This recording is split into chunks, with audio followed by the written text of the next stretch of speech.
Yo. Yo, yo.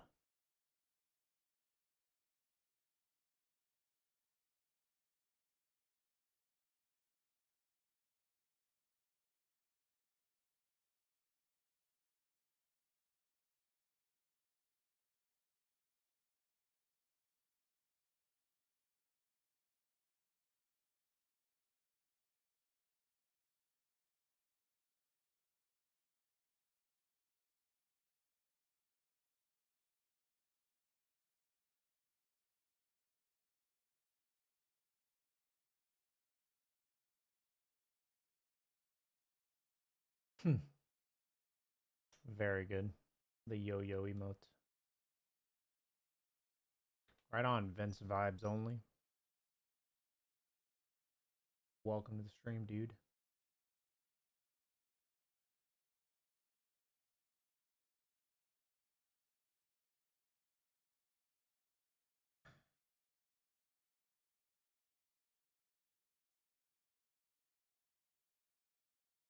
We'll be starting class in just a sec here. About a minute or two. Not obviously. Today's class is, just a standard replay review. So we've got all the way through Oori. We've got 5 people today. I am going to aim for about 10 minutes per person. And you guys are welcome to chat as per usual of these replay review classes. Much more chill vibe than the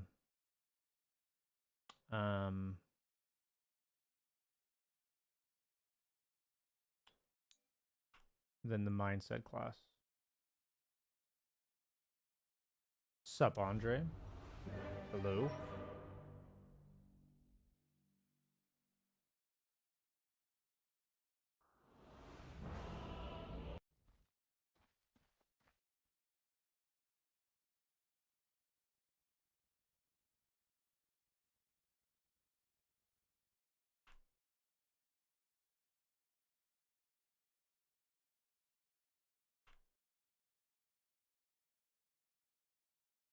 Your 800 MMR opinion matters?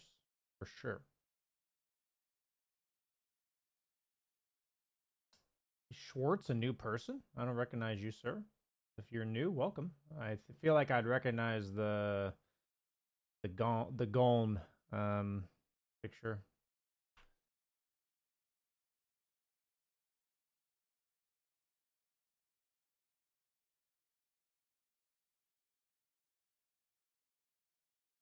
Hi, not new, but usually come late. Ah. Yeah, maybe I don't look closely for the Golem picture. Or maybe that's new, or maybe I'm just clueless. Okay. First, ready to start. Time to go for the class. I'm going to go ahead and call you up, Gazu.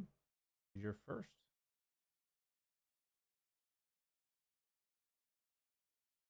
Hello. Hello.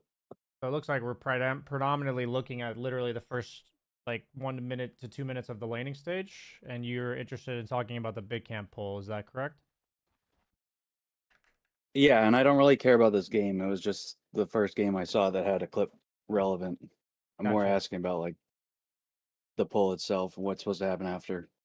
Sure.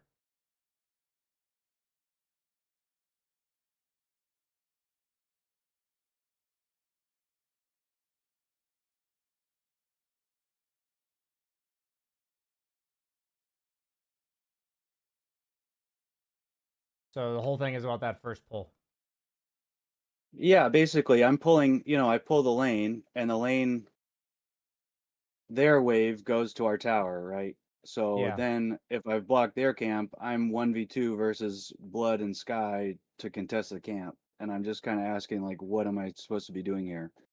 So the Should I be goal of this contesting? Should I go situation, stack? if you want to pull this camp, is actually to have this push as hard as possible. So ideally in these situations, you're not dying, of course, like shit's gonna happen, but you're not dying. You're laning here and you're like poisoning the way forward or like whatever your hero can do based on what 4 position you're playing. If you're like Earth Spirit, maybe you just like kick a remnant through the wave or something like this so that the lane pushes harder so that if the opponent wants to contest you, they have to walk through creeps. you don't generally want to pull this camp and just give the carry a big creep.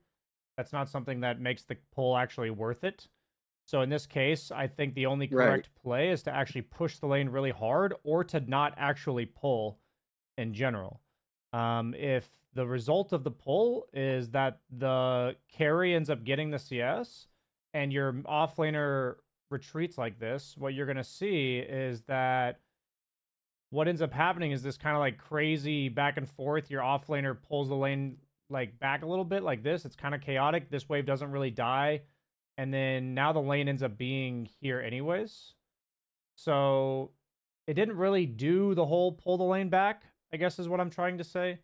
If Well, yeah, you're sometimes it like gets caught and the next lane comes into this camp, or sometimes if I contest it, the carry or the off lane will just drag the wave into the camp. yeah, So I'm just trying to figure out like what is the optimal situation? What am I really trying to do here when I pull the camp? Because a lot of times it'll just go to the tower and then I'm giving the carry the free hard camp, like you're yeah. saying. So the optimal thing here is I wouldn't pull unless the lane's pushing harder than this.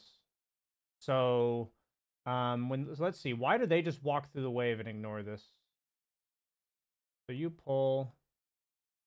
Well, because he's going for this deny, I see. so he gets kind of stuck, and I'm like, okay, well, Do yeah, you it didn't turn generally out well communicate anyway. that you're pulling for him? Nice. Or no? Like, Inconsistent. okay. I think that even in my bracket, I would want my support to communicate that he's going to pull. I feel like I will not even expect this to be available in my brackets. So if a support didn't communicate it to me, I would probably do the same thing that he's doing. Um, so I even think like a simple, hey, I'm pulling, be careful, because him going for that range creep deny and then taking like half his HP and damage definitely makes this bad. And I mean, the big thing about the pull camp is that if we can push the lane in and pull it where they can't fight us at the big camp, a lot of off lanes fit that description. But this is actually like a really strong safe lane duo, the Skywrath Mage plus Bloodseeker. Right. So in this type of lane, it's really maybe not the best actually to pull the big camp. Now, I'd say this is an exception to the rule, if anything, and I think it was made even worse by the fact that you died to the Skywrath Mage plus Lena. I would say that generally speaking, I mean, this is like a small side note, but I really don't like. I've seen this on several support players in my Yeah, classes I now. know. Um, 100%. yeah, That's why I'm saying I don't really care about this game. I know yeah, I messed up a lot of other stuff. gotcha. Cool. Yeah, so generally speaking, if the lane ends up being contested like this and then it just goes back, I would say on your part, communicate it. I think that's pretty important. It's going to go on average way worse if you're not doing that. There's going to be times where the guy just doesn't listen to you anyways and he does the same thing. Um, but in general, you're not really reaping any benefit from this big camp because the lane ends up being here anyways and the big creep went to the Bloodseeker. So, um, yeah, I guess my thought would So I want to be make sure that, there's more of our creeps when I pull, basically. So it's like pushing into their tower, so they can't like immediately contest the hard camp, is what you're saying. yeah, there's a lot of factors to this. And I think the most important factor, all of these factors add into an equation that allow them to contest you. It can be hero matchup, it can be lane equilibrium, Right. it can also be the big camp, which when it is, if it's Hellbear Smashers, your wave's gonna die way faster than to the Yeah. Satyr camp. And like so the Satyr and Centaur camps aren't all that great at killing your creeps, but the Hellbears, the Wildkins, and the Trolls are pretty good at killing the creeps. So like that even matters. Which camp it ends up being. And then also where the lane equilibrium is, like you said, having more creeps pushing into their tower matters as well. So I would just tell you that I like your question. I think it's good that you're gathering an understanding of the use of this pole camp. And there are a lot of crazy variables that are going to happen if you start using it. And yeah, the goal is that you don't give them the big creep, that they're not able to contest it. And if they are able to contest it, it might not be the best use of your resources, would be my statement. What are your thoughts? That's kind of how I feel. It's like I hear you pretty consistently say I want to block their camp and pull ours and push the wave in. But then I often run into these scenarios where after that it becomes kind of a chaotic shit show. Like either my offlaner is just sitting with the wave under our tower and I can't contest the hard camp. They're just getting it for free with the free wave, which is not intuitively a great trade.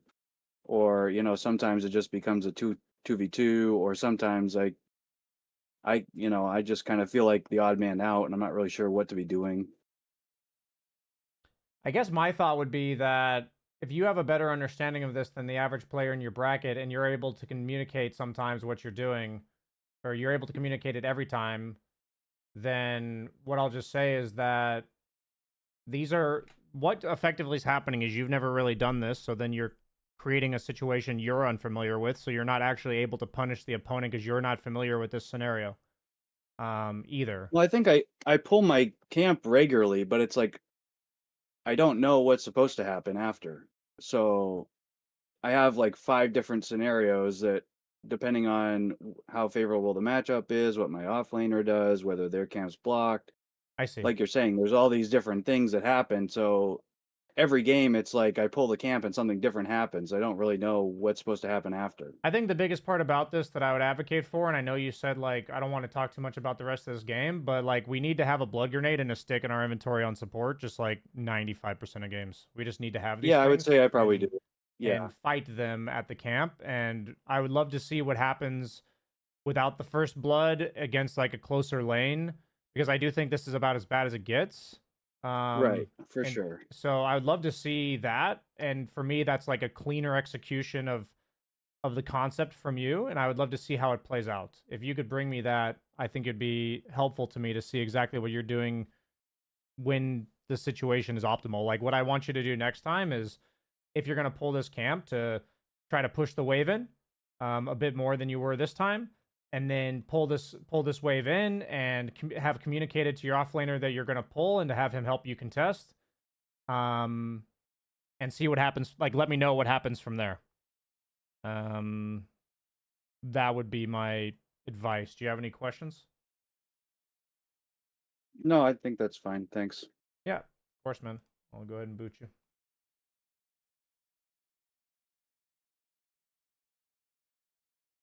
I don't like Ring of Bassi. Your items in your starting inventory have to say you're going to fight them. It's too big of a luxury to just give yourself mana regen. It doesn't work nowadays. People are too good at Dota, I'd say. If you're pushing in the wave, it makes it so that they're walking through creeps in order to contest you, rather than just their creep wave basically leading the charge, which is what happens here. Like if you see like they're running at him because they have a creep wave. Like if they don't have a creep wave and you have a creep wave that's shielding from this creep wave, then that's not gonna happen, basically. So this whole part where they're running at you based on the creep wave, that's pretty much how people decide their positioning. And that's why it's very important.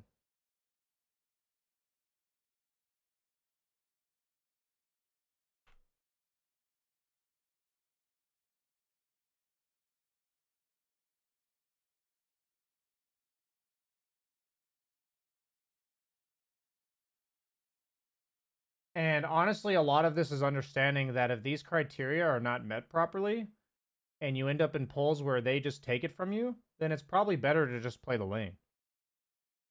So I think the problem is that the majority of mistakes that people make is that they don't even try to abuse the pull camp enough. So I think a lot of my coaching sessions have led me to saying you don't use this camp enough. And then what it sounds like is a lot of you are now using the camp like as much as you can. And now we're developing an understanding of what happens when you pull it. It creates an entirely different dynamic to the lane that we're unfamiliar with, and we're having to adjust to it now. So for me, it's like kind of a J curve situation of, at first it's going to make you you're not going to really utilize it in a way that's meaningful, but in the long run, it'll benefit you. Actually, Sunny is not here, so I'm going to go ahead and skip his. We have Void Carry Jug.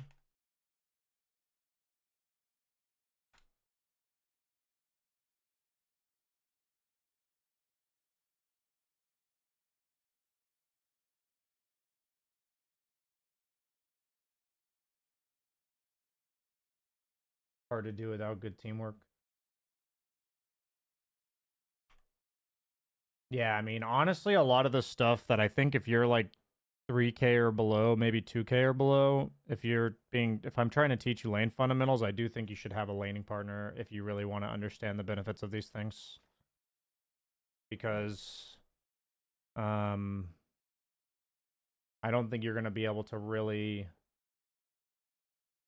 gather an accurate representation if you're playing with randoms in these cases.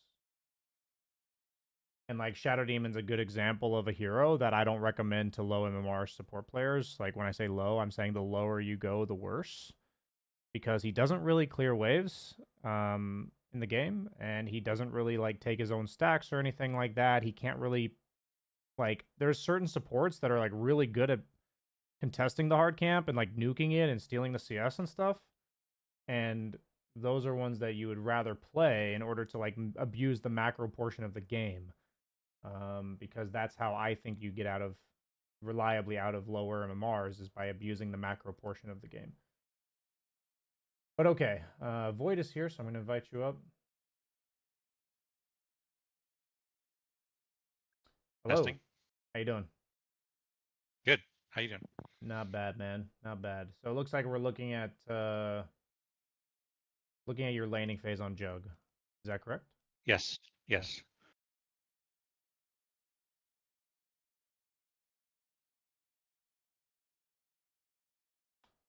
Out of curiosity, why do you have your spin leveled?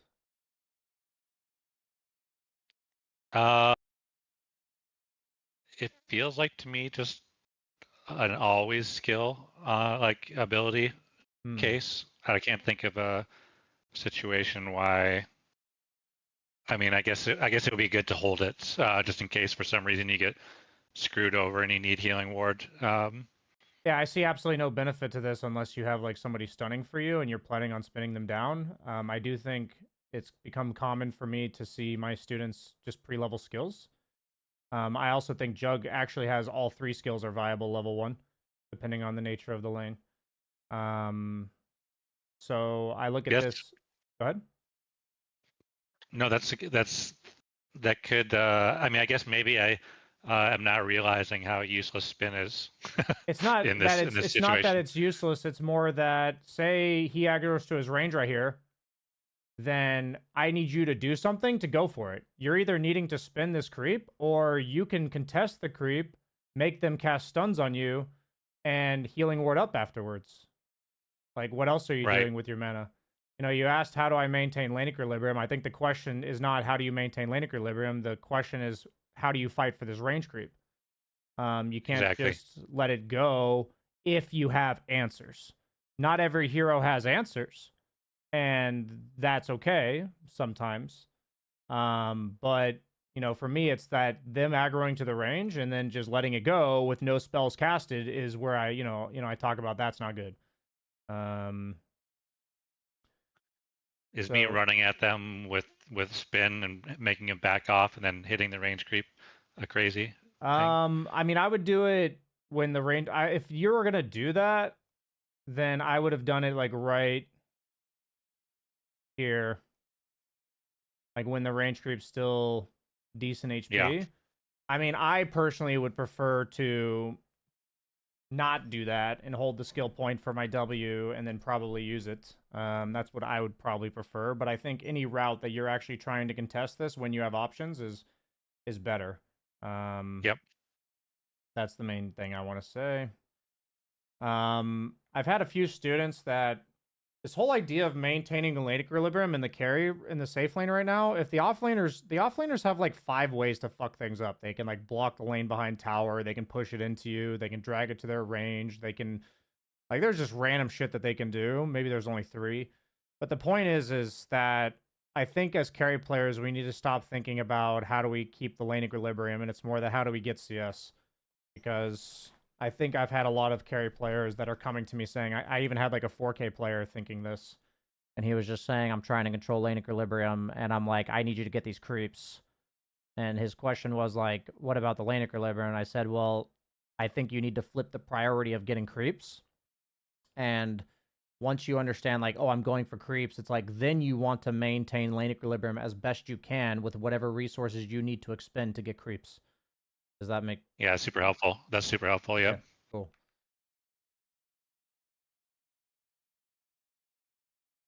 Yeah, nowadays there just seems like there's a lot of tools that offlaners have to make the lane not stay. And that's why it's so important for the small camp to be open.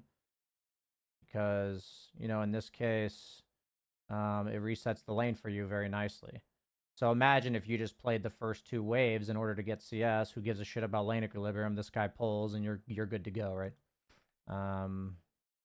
That's what we're... Yeah, because I can't really do anything about him aggroing. Yeah. Not like, yeah, in general. There's really nothing you can do to stop that from happening most time. So, like, in this case, you know, it's all about what are we fighting for. So you guys got the Lotus. There's a big creep wave. You know, as a carry player, I don't want to leave the lane when there's a big creep wave. So I'm going to stick to my target, which when I want to ask you, when you see the wave like this, what are you thinking? This wave over here where it's a double creep wave like this. What are you thinking right now? It's gonna push. Yeah. I did push the wave intentionally at 2:30 to try and get the Lotus, I believe. Absolutely. That's good. And then yeah, right now it's pushing. So I guess I'd need to be thinking we need to get a pull off. Okay. But I probably wasn't thinking that. Yeah. That's what you need to be thinking. That's all we care about. Yeah. So what I need you to do is eye on the prize. Combination of, we have a bunch of creeps, which means if I leave the lane, even for a split second, I'm going to miss a last hit. And I know that the lane's pushing, so this small camp needs to be pulled. So you've got 9 seconds to clear these creeps and pull. So when we think about the game objectively like this, you just don't do the dog chasing a butterfly situation. Yep. You just don't do that. And it's okay that you did. But the point is that, you know, so much of Dota is understanding exactly what you're supposed to be doing, such that when you see things happening, you just ask yourself, does that line up with what I need to do? And the answer is no, then I don't do it, right? You know, your AA just stepped way out of position, and it is what it is. And nothing we can do about that.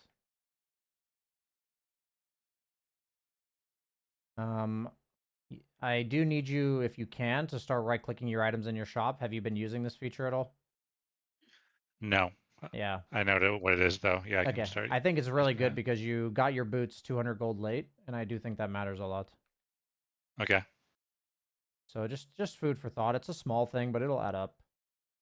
Bad habit of aggro, putting my hero out of range. You said a bad habit at 305. What is that? Okay, what is yeah, like whenever I aggro, I go like I do it a little bit too late, and I walk my character backwards, and I'm too far. I'm not in CS range. I see. What is with Dota replays nowadays? It's like, fuck. Okay. Yeah, I have the same problem. I see. So you're just like, I see. I mean, that's just mechanical practice, I guess. There's not too much I can say about that one. My actual thought is that this is how lanes go, and when I'm looking at your notes and your question at the beginning of the game, you think it's not supposed to go this way. Yeah, I'm trying to like keep it more stable, and it's just kind of like going all crazy. Did you take a break from Dota, perhaps, or no? I did, but I've been playing a lot the last like few months. Okay. I think even if you take a break and you come back, if you haven't properly recalibrated to the way that Dota gets played nowadays, like the thing I look at is things do trickle down. You will see what you like happens in my games because people eventually figure it out because this patch has been around for 5 months or something. So right now, lanes are just chaotic. So don't try to be a fish swimming upstream. You know what I mean? Yeah, that makes sense. Embrace it. Know that utilizing pulls is absolutely essential. Know that the lanes are going to be going back and forth, that battling for every creep is your objective, and being aware of what the lane equilibrium is doing in regards to pull camps, and vibe with it. Like I know Okay. what you're trying to do in terms of stabilize the lane, and I can tell you as a carry player, it just doesn't happen anymore. Like very rarely. If I'm able to do that, my lane's fucking free. Like Yep. it's just free, and it's very rare that I get that. So, that's my main food for It's thought just for you. yeah, just learn how to do what I need to in the chaos. Yeah, absolutely. I mean, it seems like you know what to do. You're just I know what it's like to have like mental blockers where you think there's something wrong and you're trying to figure out how to solve it, when in reality you're just supposed to do what the best you can with the situation you're in. There's actually nothing wrong. You know what I mean? Okay. Yeah. Cool. Thank you. Wait, man. I'm gonna boot you out of here.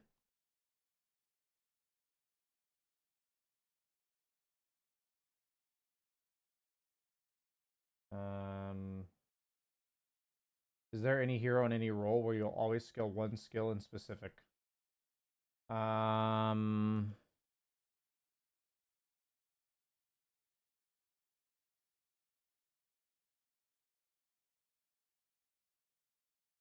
say Void is like 99% time walk. I'd say Nature's Prophet's like 99% Sprout.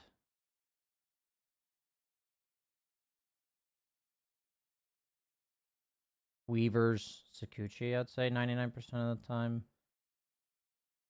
Anti-Mage, I mean, Anti-Mage is like 75-25. I guess Luna levels Beam. She doesn't level. And Medusa levels Snake.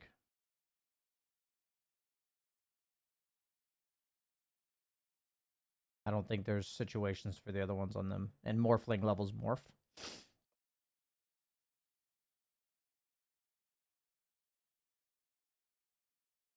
You have an example clip of pushing the wave into tower before pulling. It's really hard to show example clips of this because in my bracket, people don't let the big camp spawn. It's difficult for me to show you that. Troll Warlord's always W. That's true. Ever since Troll Warlord got the innate the way it is, yeah, he always levels W. That's a good point.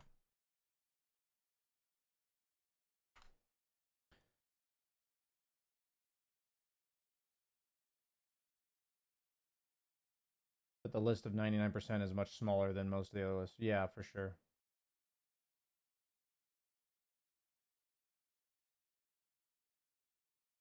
Yeah, it's tough for me, Gazu. It's actually tough to show you guys things that aren't allowed in my bracket, basically, right? It's actually difficult to show you guys that, and it's a good problem to point out. And it will help me if you guys. What I do need from you, and I know it's asking something because you're doing something that people in your bracket don't fully understand and capitalize on, is I'm asking you to supply me with the data because you believe in what I'm telling you is useful, you know? And to some degree, there is a bit of like blind faith in me that even if you don't fully understand it now, that I need you to actually embrace it and do it. And like, this time around, I say, well, we need the lane to be pushed.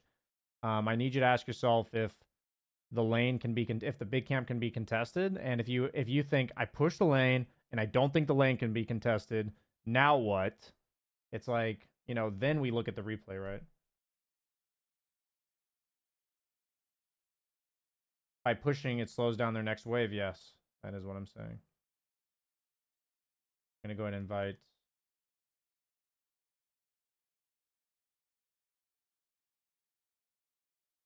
Hello. Hello? How you doing? I'm doing fine. How are you? Not bad, man. Not bad. We're looking at the 21-minute mark, it looks like, on Troll Warlord here. Yes. What's going on with the time zone here? And replays are buggy. Okay. So let me gather. You got a BKB coming. You guys are down by like 5K. Yeah, so this game was like very fun. My team was like very aware that they need me in fights, and they also understood that I need a BKB to join fights. So they were kind of patiently waiting for me to finish my item. I really enjoyed the way, I don't remember who, I think Axe or Druid communicated that they need me and they need to wait for me. And yeah, my question is about this rush, right?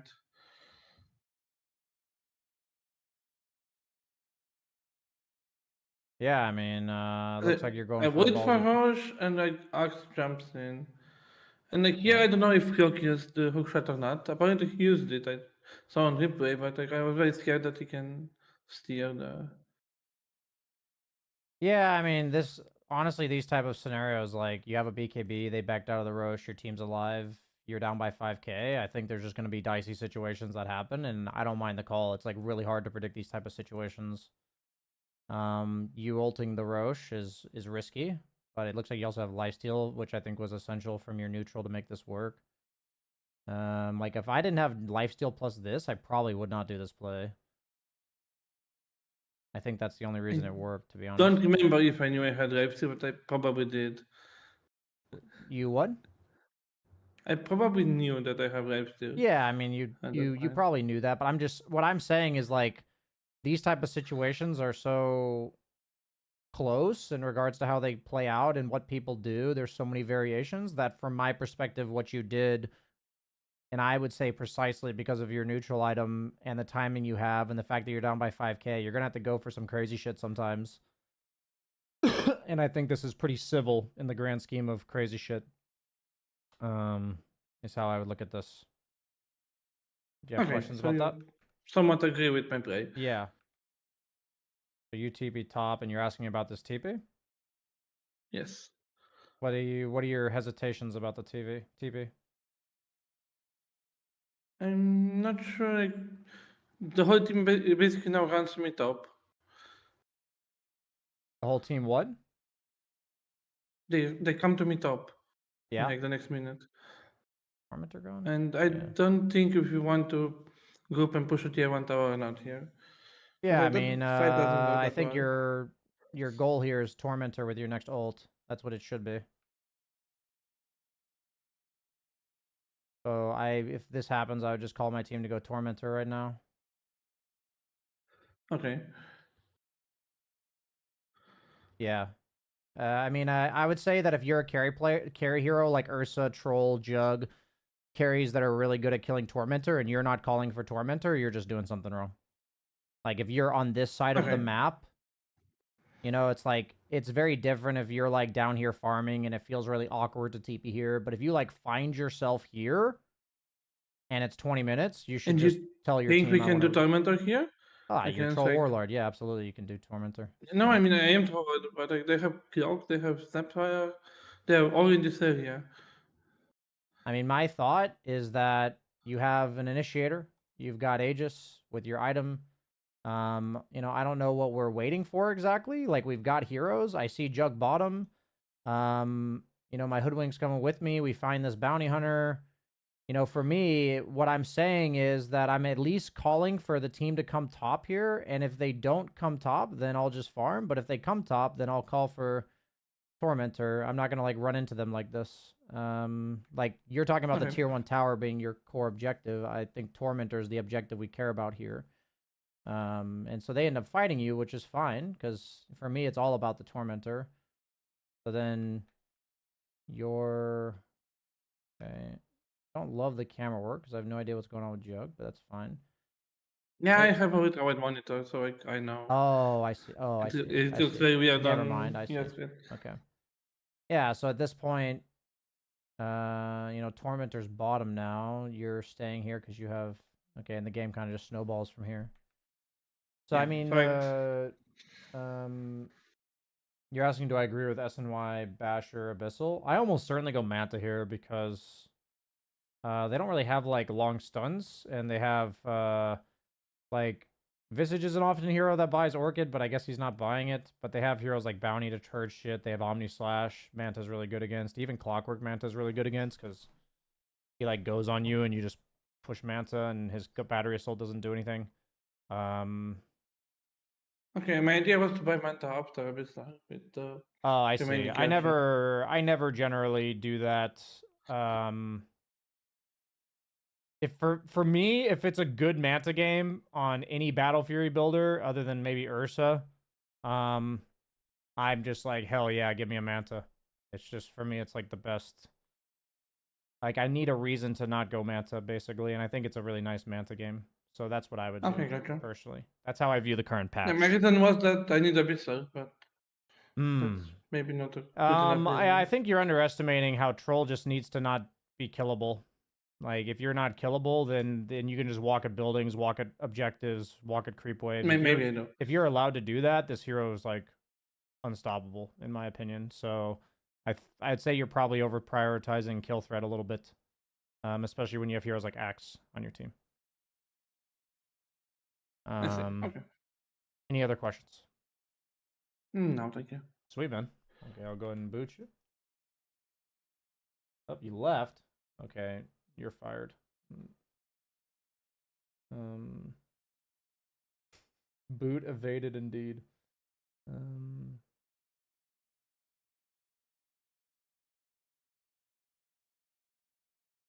Looks like we're still discussing the pull camps, which is good. Okay, Oori, you're up.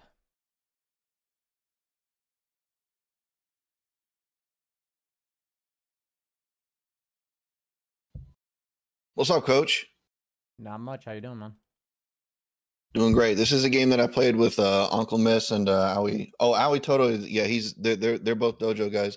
Me and Uncle Miss talked about this later and suggested that we submit this for replay. This is about macro play and me splitting off from the team when he thought we should be positioned close together.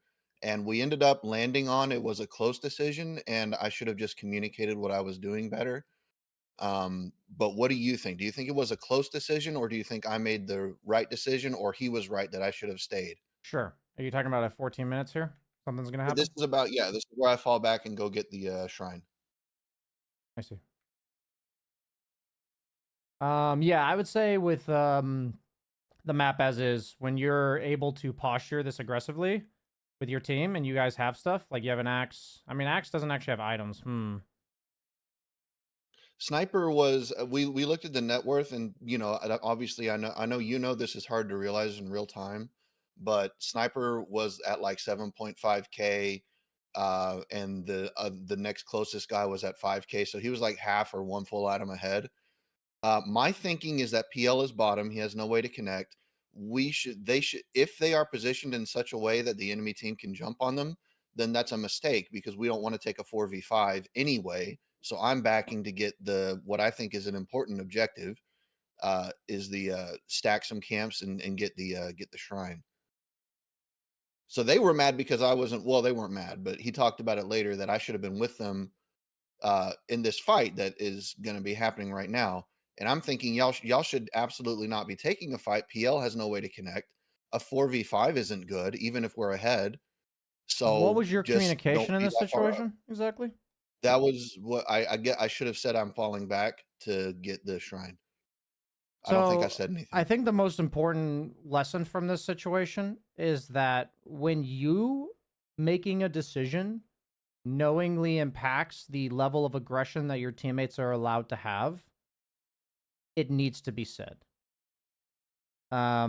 And that's just an awareness over time. And a lot of that is understanding how strong you are and having a general gauge of how strong your team is with and without you and how necessary you are. So like right now, Axe doesn't really do much damage because he's only got a Vanguard, and like Clockwork's not very much damage. So you're a lot of the damage right now, even if you have a very farmed Sniper.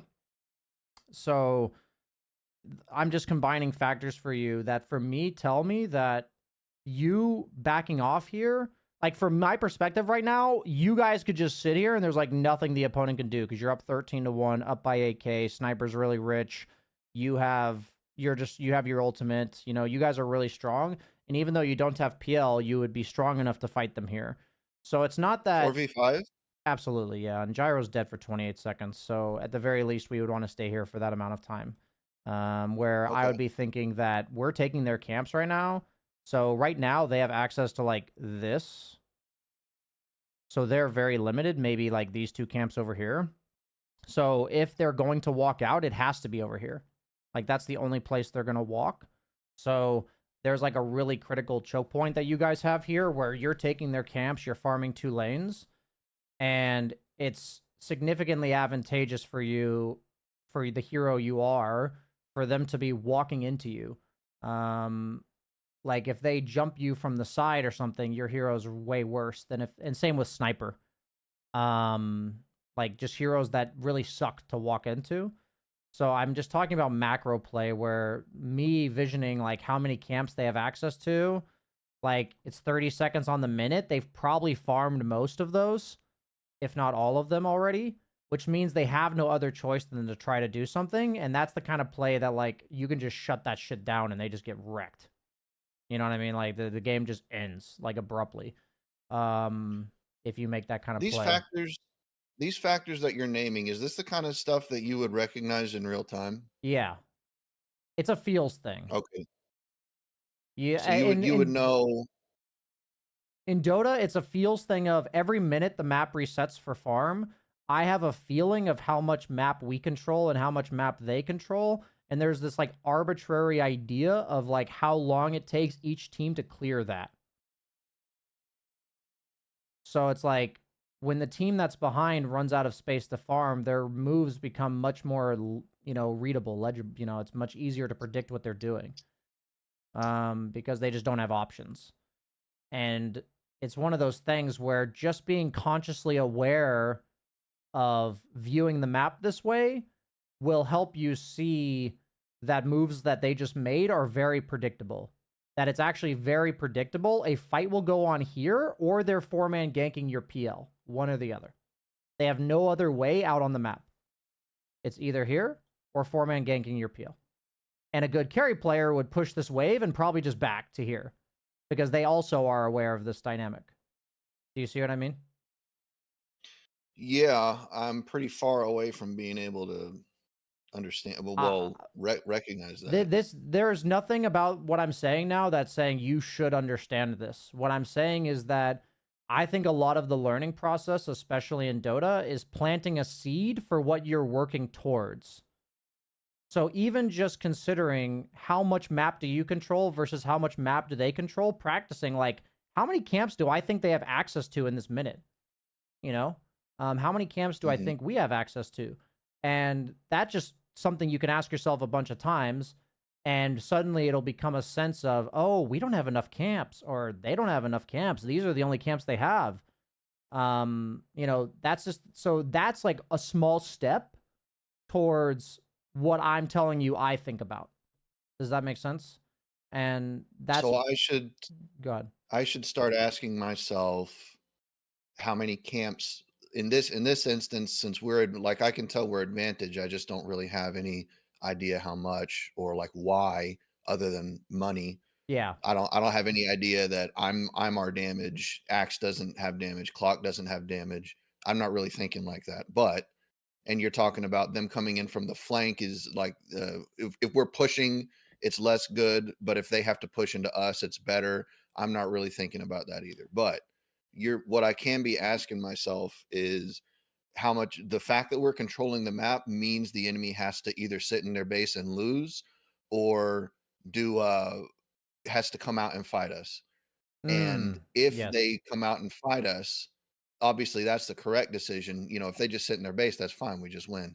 Yeah. But if they come out and fight us to try to get control of the map back, I want to be in the best position. I know that's going to happen. They're not just going to sit in their base because we're controlling the map.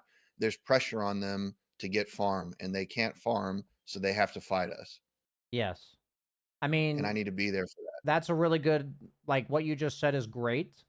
Like you're on the right track. What I would say is that it doesn't matter how far ahead you are. It also matters if you're, this matters in every single game. What I want you to start thinking about is first, I'd say the first step of this is how many camps are both teams farming? Just practicing your awareness of that, because oftentimes that's actually dictating who's winning. Even if one team's up by 5k, if both teams are equally farming the map, then they're really not ahead by much, because that 5k is going to stagnate at 5k, and then suddenly it's 50k to 45k instead of 30k to 25k, and the percentage difference is way less. Do you know what I mean? Yes. What does that tell me, though? What I'm trying to say is that map control, from my experience, defines Dota in the sense that I want you to think of like Maslow's hierarchy of needs here, and how much farm you're controlling is eating. And if somebody's not getting their needs met, they're gonna fucking do crazy shit to get them met. Do you know what I mean? So like, how Yes. are they being fed, basically? Like, are they content with the amount of farm they're getting? If not, it's quite predictable they're gonna fucking do something, and then we just have to ask ourselves, where do we think they're gonna do it? With what items are they gonna do it? And who on their team do we need to be ready for? What's our positioning? Those are all follow-up questions to this whole subject of how much farm are we getting and how much farm are they getting, because you'll then get a sense of how happy or unhappy are we with how things are going, and how happy or unhappy are they with things that are going. So then you'll think, Which go ahead. tells me that if we're happy with how things are going and they're not, we don't need to change what we're doing. We need to stay where we are and keep this dynamic going. Yes. So whenever I fall back, I'm playing right into an ability for them to change up. Now they get to do something that's unhappy for us. Yes. A good rule of thumb on this, just so you can understand macro play better, is that the way you want to view the map is every minute, how far up can we be playing at the start of the minute? So if this would be higher skill play, if it was 14 minutes on the dot and you guys start right here invading, and then you just spend the minute farming backwards. So like, you don't care about retreating and giving them more area because they're not getting anything from that. And what you can also consider, if that's not the case, is that if you guys are strong enough mid-minute to just farm forward, like just walk at them, right? In terms of your farm, like say Axe starts here at 14 minutes and you feel strong enough that he can just walk here and then walk here and walk here, then what you can do is eventually you're going to start the minute as far up as you think you can be. You'll farm backwards, and that's when you collect all the shit behind you. Like these camps and this camp and stuff, and like Tormentor back here. Do you understand what I mean? Okay, so let's say the next minute we're like we've taken all like Axe's position where he is at minute 15. Okay. I help him take that farm backwards, and then we're gonna have finished the farm at like 15:30. Then I fall back for the shrine. That makes sense. Yeah, and a lot of times your smokes are based off of where you end the minute, so that you smoke right at the start of the minute because you don't feel comfortable farming forwards. And the other smokes are when you end your farming pattern like here, and there's nothing else left, and it's like 14:45, and you're like, well, let's go get them. You know what I mean? So what I'm basically trying to hint at, and I don't need you to get there yet, is that good times to smoke are oftentimes based on how much farm's available, what farm are they going to be taking, and let's smoke it up. Like, that's how people determine smokes a lot of the time. Like, if you watch pro-level Dota, people clear waves, clear camps, and then smoke. Like, they just clear the farm around them, and then they smoke most of the time. Like, that's most of the time how it works. Not every time. It's not like that simple, but it's a really good introduction to how proper smoke gank usage works. And I think for you, go ahead. So tell me, like, simply what I can understand in my upcoming games. Yeah, the one step that I need you to do is really spend time just gathering awareness how much map you're farming, your team is farming, and how much map they're farming. Because I think you understand how to give your hero farm. Now I need you to start working on understanding, just generally speaking, what's going on the map while you're doing that. So how much are they farming? How much of the map are they farming, and how much of the map are we farming? And what does that change? I can do that. Yeah, I think right now you don't even need to worry about what you're supposed to do with that yet. I would just, like, in an ideal world, 2 weeks from now, a month from now, whatever, I could ask you at any moment in the game, and you'd be able to answer without you're thinking of it subconsciously. You're not even thinking it out loud. You just know the answer. Do you know what I mean? Because that's how. So just start asking myself every minute. Yeah, all the time, as often as you possibly can. If it starts with once every 3 minutes, whatever. You know what I mean? Okay. We're just working our way up, and as you gather awareness of this over time, you'll just naturally start finding opportunities based on this. You'll just see things that you previously didn't see before because you're keenly aware of how much each team's farming, and things become obvious. If that makes sense. You don't even need to worry right, about sure. what things become obvious. I'm telling you, you'll start seeing shit you didn't see before. If you can answer that question. All Like, right. the more often you can answer that question, the better that awareness will be, is my description too. Does that make sense? All right, great. I'll work on that. Yeah. I think that a lot of these things that I'm trying to teach you guys are guiding concepts that repeated a bunch of times, and you guys will find your own answers. And that's, I think, the best way to learn, is just learning what question do I have to ask myself 1,000 times, and I'll start answering it myself on the 200th time. You know what I mean? Okay, great. Thanks. Yeah, no problem, dude. Yeah, I can see your progress. And overall, just for the final note about this entire section, I would have stayed up with my team. But if I'm not going to do that for whatever reason, because there's a lot of nuance in Dota, just communicate if you're leaving your team when they're aggressive like this. Just communicate it. That's the biggest thing. Yeah, sure. No problem. The most important thing is that you back and they stay. That needs to not happen. You know what I mean? Right. That's the most important thing. If you're a little bit too unaggressive or a little bit too passive, or you stick around maybe a bit too much and be a bit inefficient, whatever, those are fine. Those aren't going to lose you games. But the way What's not good is falling back and them feeding 3 heroes. Yes, because that's how they you thought- potentially lose this game. If there's like a 5% Yeah. chance you lose this game. You know what I mean? Yes. Yeah. Cool, man. I'll go ahead and boot you. Do not dodge me. Why is my fucking Windows not letting me? Thank you.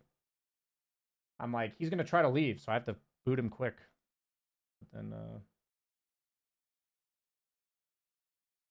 he was not letting me boot him. Is Sunny here today? I don't see Sunny, so we'll go to Greenman for the last replay of the day. Yeah, these are good questions, guys. I mean, I'll just say this. I don't think I say it enough, and I am trying to work on it as a coach. I'm seeing like noticeable progress with the people who've been here for a while. I'm not exactly sure how much it reflects in each of your MMRs. Like, I'm not keeping really close track. But I feel the progress as a coach, and I see you guys embracing a lot of what I'm trying to teach you, and I appreciate that. So that's all I have to say about that. And I just don't want it to. I want it to be known that I see it. Okay, so Greenman, you're showing me a ticketed lobby. Hello. Hello. How And you it doing? does seem to work. I'm doing all right. I can hear you. Hello. Yes, I can hear you too. Cool. So you're vaguely asking me, you don't know why you lost this game. Yes, and I know that's like kind of a hard thing to work with, because I'm sure there's like a million different things that I could have done better. But it did kind of feel like a little bit unwinnable, you know. Okay, so the game starts going wrong around here, so I'm going to look at what happened like 15 minutes onward here. Okay.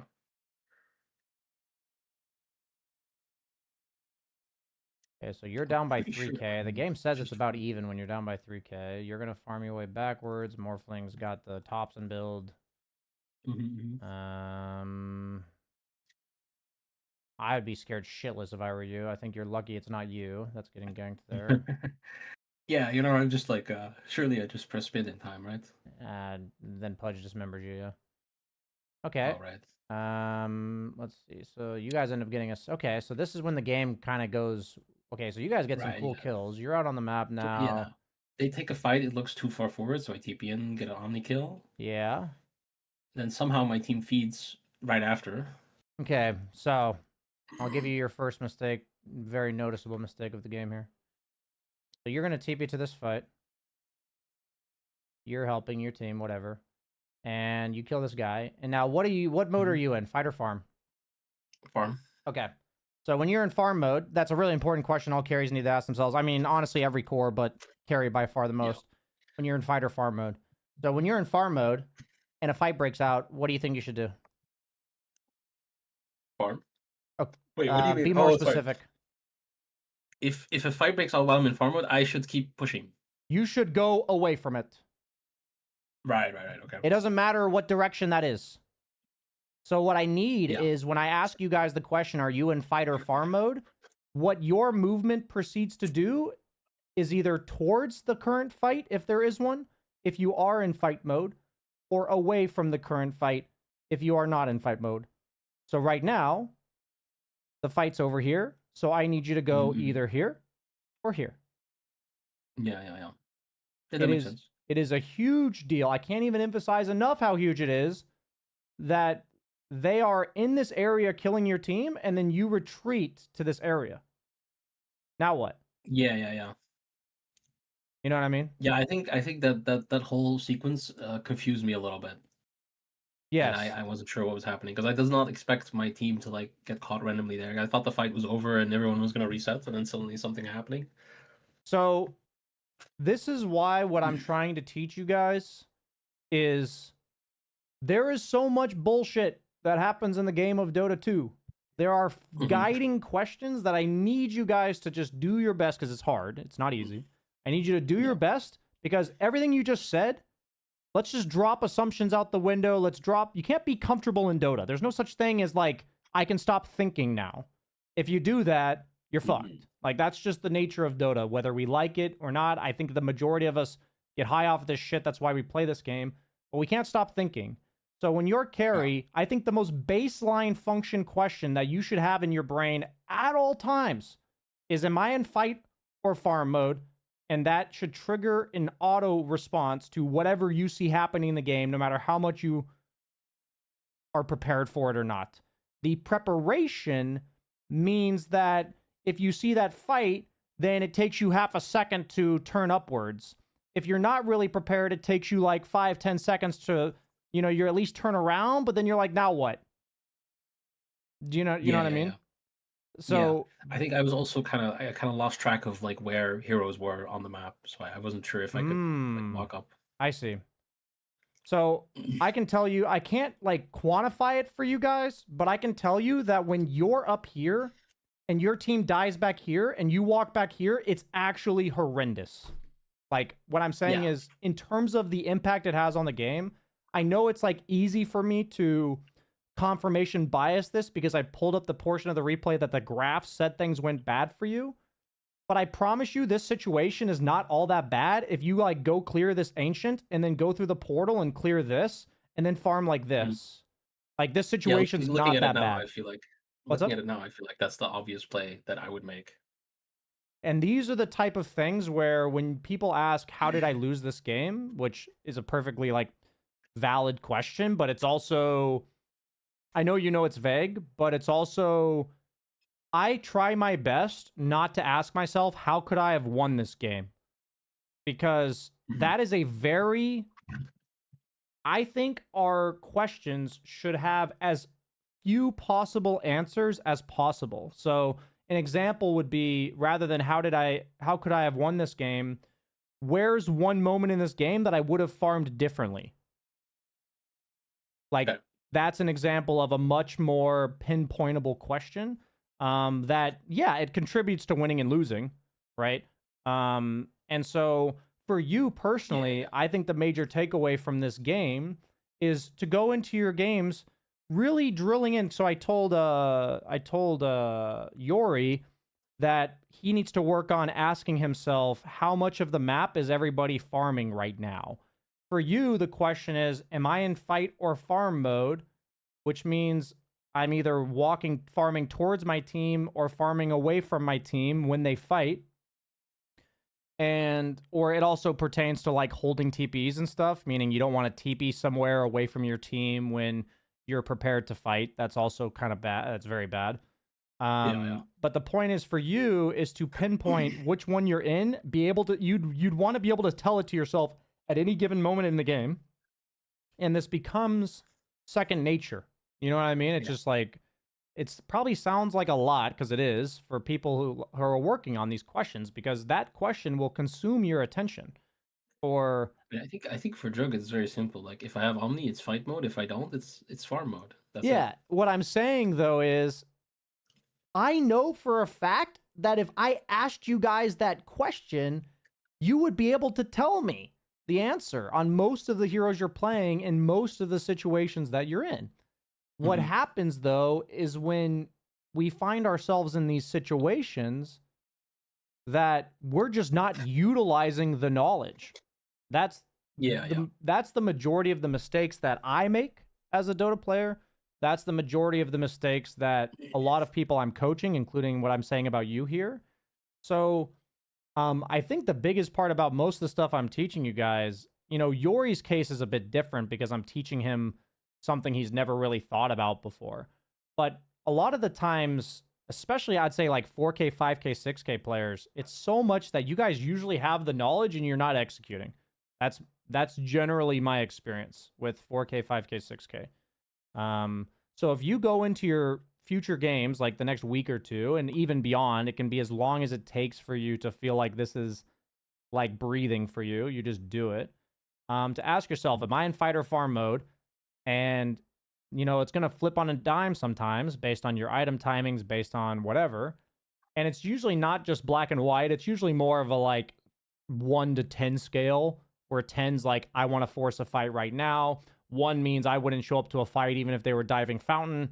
You know, you can be at like a 3 where maybe you would only go to a fight if they're like diving under your towers and have used 2 ults, you know?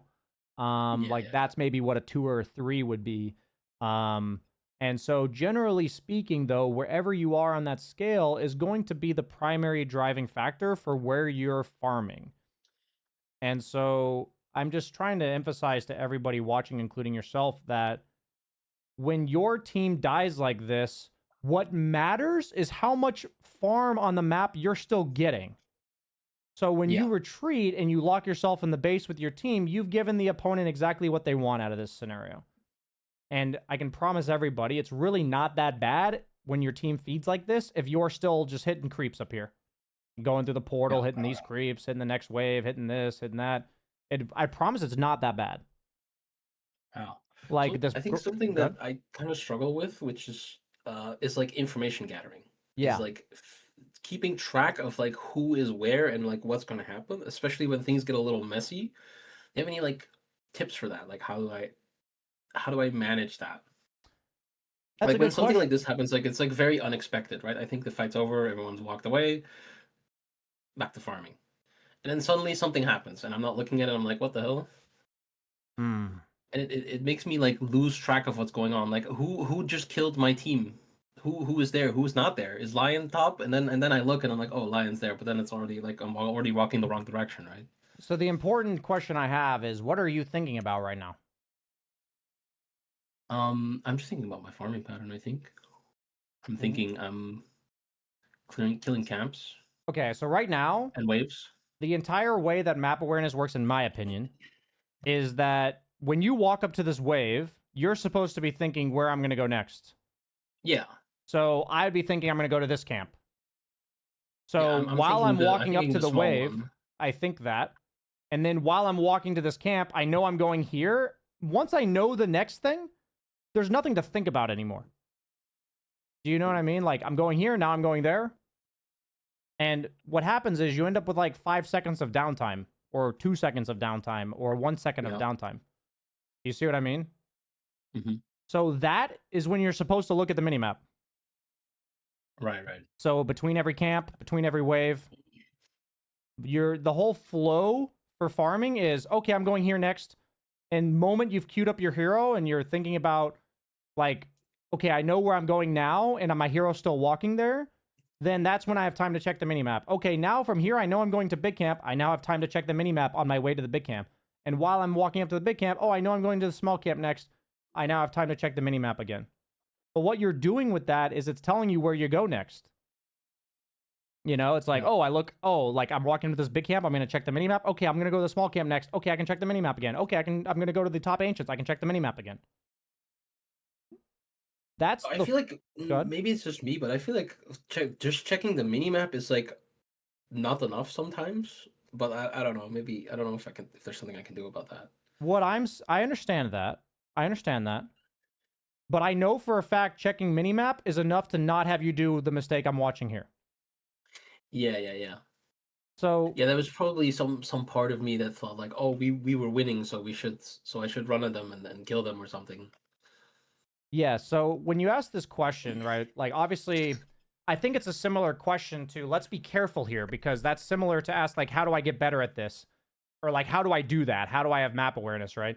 And it's like Yeah. it's kind of similar to how do I win this game? Well, there's like 100 different things or more that contribute to map awareness. So I think for you guys, a good, like for you specifically, because I'm just looking at the problem here, and I don't know you in terms of like, you know yourself better than I know you, but I know that because what I do is that if I'm thinking about where I'm going next, looking at the minimap, then thinking about where I'm going next, looking at the minimap, thinking about where I'm going next, looking at the minimap, if I'm doing that, and I'm also asking myself at every single moment of the game, am I in fight or farm mode? I will not make this mistake that you're making here. Yeah. And Yeah, so I do that right like sometimes. I would even say I do that right most of the time, but there is periods where I slip like this, and I'm trying to think about now like why that is the Interesting. case. Like, why does it slip sometimes? That's a great question. Do you any thoughts? Not really. Yeah, I mean that's I'll something think to about it and try to keep track of it. Awesome. I mean, for me, a lot of times, once I've brought it to my own awareness by virtue of somebody else telling me or whatever, it does take me some time to be like, why don't I do this consistently? Like, that's very common. So I trust you, and a lot of people tell me something similar, and I literally can relate to this, that there's things I'm like, God, I knew that already, you know? Yeah. And so whatever it is, like it could be that you're in a team environment, there's a lot of comms going on, whatever it is, it's important that we know what it is, because then we can talk about, hey, I feel like I get distracted when this is happening. And then I can talk to you about it. Because I trust you that if you tell me you know to check the minimap and to check where your team, like to farm away from your team and stuff, I believe you. So then at that point, it's like, why isn't he doing it? But that's a great question, and that for sure only you can answer. No, that makes sense. So I'd love to hear it. You know, next time you come back, you can message me in a DM if you come up with it. Whatever. Yeah, I'll I'll see if I can figure it out. I'm currently very addicted to Arc Raiders, so who knows if I'll even play Dota. But that's fine. You know, no, there's no homework here. Just as much as you guys have time to do. I'm not in a rush, right? I've been playing this game for like 12 years. It's fine. For sure, man. For sure. Yeah. Absolutely. You got plenty of time. But yeah, man, I'm gonna go ahead and boot you. Or any final questions? Yeah. No, that was it. Thank you. Sweet, man. Booted.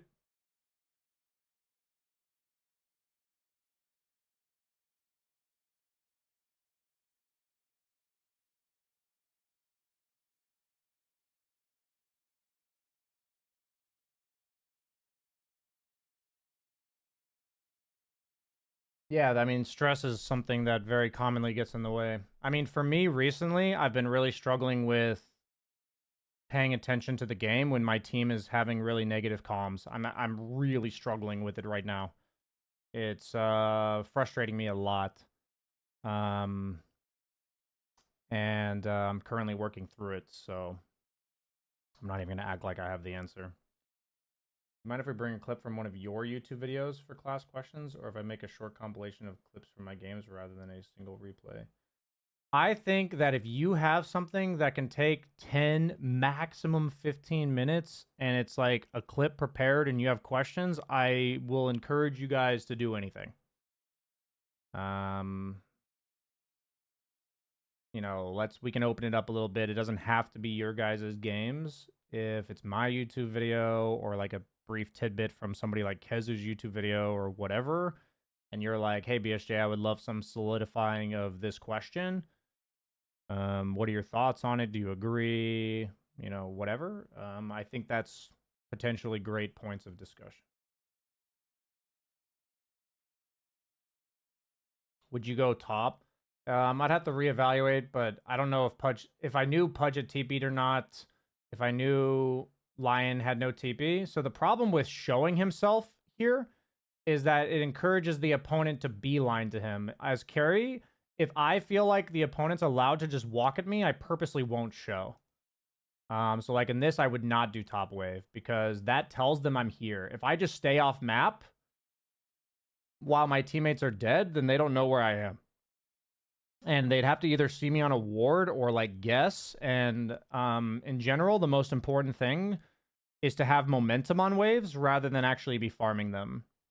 in cases like this, as long as you're still farming, right? So I would not show here. No. I would only show there if I could spin TP out. That's the only way I would show here. And even then, I might not. So I guess the answer is no, I would not show here probably in almost any scenario. Even if he had TP, I probably wouldn't do that. Even if he could spin TP out, because then you're spin TPing out of here, I would not purposely draw attention to myself in these type of scenarios. My goal, if my team dies like this, is to maximize... The worst feeling in Dota as a carry player is when your team dies and you can't hit any creeps. That is the worst feeling. Like, you're like, I have to literally wait till my team's back alive for me to hit creeps. That is the worst feeling. So when my team's dead like this, the last thing I'm going to do is draw any attention to myself, do anything that I think is going to stop me from hitting creeps. The only exception is if we're going like mid to late game and we're talking about the opponent's going to barrel down this lane and take a tower. In that case, I would go for the creep wave, but that's like a very different stage of the game. So if we're specifically talking about 17 minutes, I would not show on this creep wave. I hope that answers your question thoroughly. How do you get to 1v1 mid a dojo member? For now, that's not a priority, is what I would say to that question. There's a lot of things we're doing right now. We just recently opened up the VIP tier, and I've got, yeah, effectively 10 more hours of work every month, which I'm not complaining about. I'm just saying that, you know, adding slowly but surely is really important. Saw the new logo? Yeah, we're actually adjusting it again because we thought it was funny that there's double D's on there. But yeah, I enjoyed today's class, guys. That is going to be it for today. I'm officially going to wrap the class up right now because it's been 69 minutes. So I'm going to go ahead and end the recording on the class. That should be... it was actually 68:48. I should have waited 12 seconds. But yeah, that's going to be it for today's class, guys. Reminder, a few reminders. We do have the Airfon class every Friday. I noticed that about 9 or 10 of you are going, so that's fantastic. He does the exact same thing I'm doing here, and it's awesome that he's helping us out right now. So definitely make sure to add that to your schedule if you're interested. I did want to say something else to the class. Oh, I guess I'd just like to say on top of what Gazu asked, in regards to these type of classes, if you guys have ideas for what you think could fit within the format of the class, him asking something like, can we bring a clip from a YouTube video? You know, that makes sense for me. That fits in the realm of the class. And even if I say, no, I can't do that, it does help me for you guys to ask that if you see something that you think might work. Even if I say no, then it is what it is. And I'm not like going to be upset with you or something if I just say, sorry, man, like, seems like a good idea, but I can't do it. And then, yeah, that's it for announcements to the class. So I will hopefully see you guys around, and I will see you next class on Sunday if you guys are there. See you guys. Thanks for joining me. For the people watching, I do need to link this. We are opening up some more slots for these classes because, you know, we're having a little bit of room to expand. So it does include a free trial, what we're now opening up. And anytime we run out of slots, we're always going to have the ability for you to sign up, but you won't have access to a free trial. So we're generally opening up free trials, and we never really know exactly when we're going to do it. So right now we are opening up a free trial. I'll send you the link for that. For anyone who would like to try the free trial, it's $25 a month. You get access to 3 classes a week, just like that one, 2 from me and 1 from Airfon, who's a very well qualified coach as well. And that's what we're doing. So definitely check that out if you're at all interested in joining in for these classes. We do one on Sunday and one on Monday, and then Airfon does his on Friday. And also just joining the community. Even if you don't want to be a part of the paid classes, just welcome, to join us in the dojo for anything you'd like to be a part of. Exclamation point Discord in the Twitch chat. And I can link this for YouTube as well.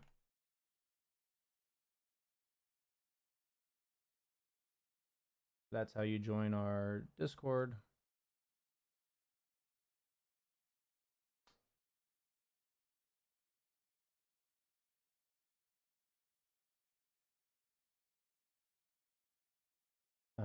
I'm going to go to the restroom real quick, and then we're going to queue up for a pub.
Okay. What's up, Harder X? Thank you, Smoky Camel. Ape Zap, thanks for the Twitch Prime, dude. I know that was like an hour ago, but I usually don't shout out subs during my classes, so thank you, sir. Go ahead and queue it up. I played a few games off stream, 3 to be exact, and I'll be quite frank, I'm very frustrated because when I look at these games, my mid laner really sucked. Like, I'm just venting right now, because I know I talk about not blaming people, but, like, I have this guy last pick, and he's, like, 0-0-0 at minute 8, and Quap's just blinking around the map, killing everybody. 305 just killing me, running into my lane. And then I have, like, this game where my mid lane Leshrac buys a Midas. And then I have this game where my mid lane Ember is move command following my Hoodwink and has these items at minute 10 or minute 15, excuse me. He's 1-5 against their mid Sky, who's like 9-3. Somehow the same level. But I'm just, I'm not having fun, to be honest. And so I'm working on having fun right now.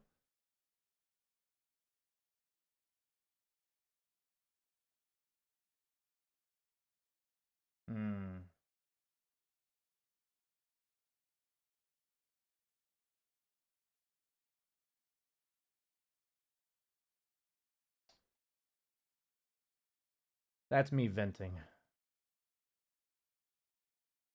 So you guys can just say, that sucks, BSJ. Hope your next game goes better. And I'll be very appreciative.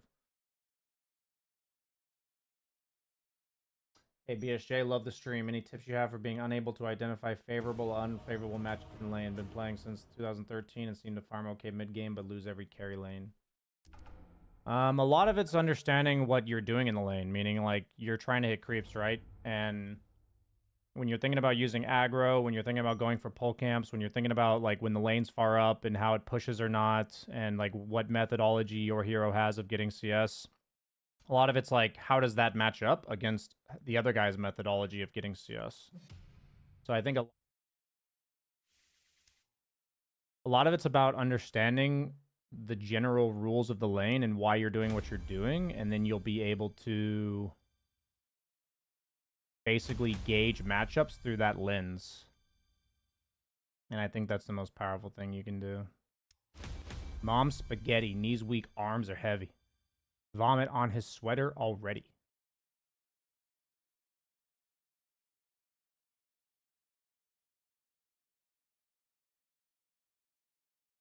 Here's a cookie for next game. Thank you, sir.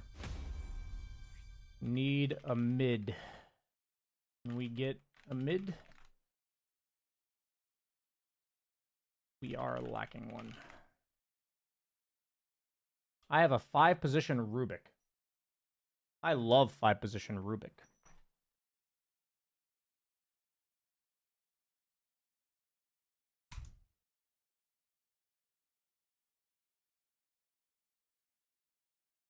It's confusing that Wex had 3 marked. And then I am going to go Phantom Lancer. I would like to be last pick. I'm really wanting to experiment with Battle Fury PL because I think it's really strong. And I shall pick, I guess. Timbersaw, that's fine. Don't give a shit. We're gonna do this.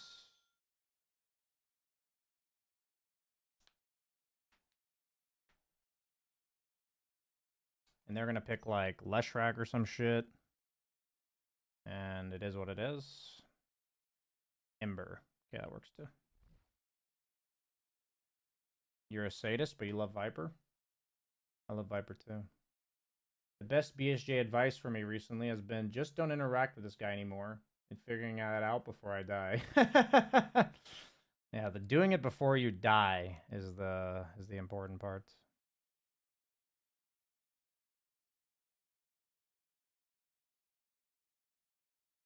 Am I streaming elsewhere? Yeah, I'm also streaming on YouTube. Thank you, Bio Red Engineer, or Big Red Engineer. Hey, Melodramatic, thank you.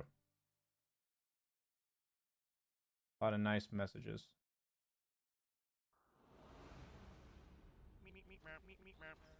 No tango? Most cores nowadays don't buy tangos in their starting items. My Marcy 5 has boots. Okay.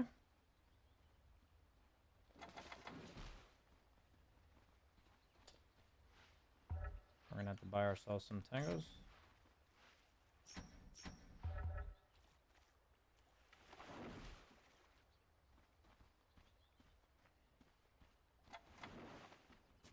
So we're not gonna judge. We see that our 5 position has boots. That just means that we're not gonna trade all that well, but maybe we play for pulls.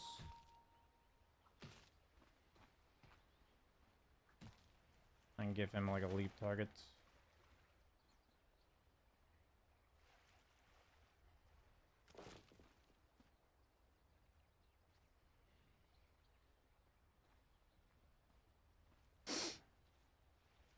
Друзья, мы изи выиграем. Наша каточка.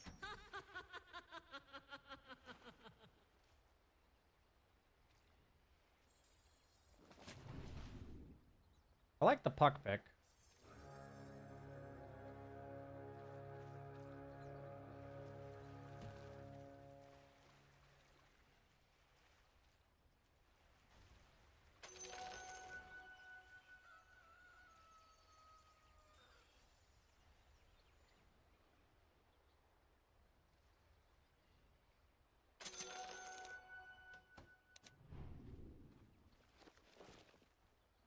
My first rule that I need to have is that anytime my teammates say something that's negative contribution to comms, I just need to mute them instantly.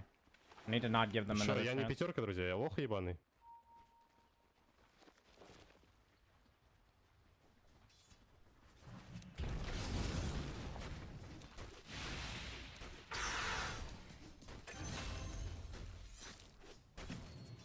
Marcy, can you use 4? No? Or yes? Thank you.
And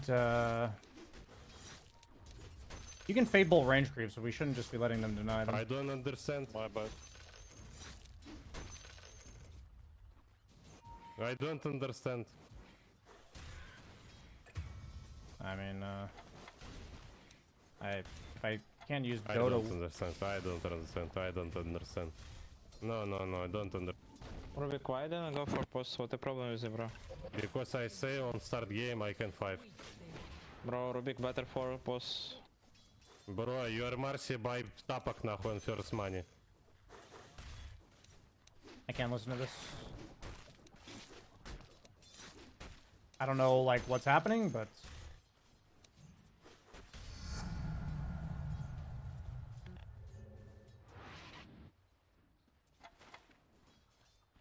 I'm gonna mute it.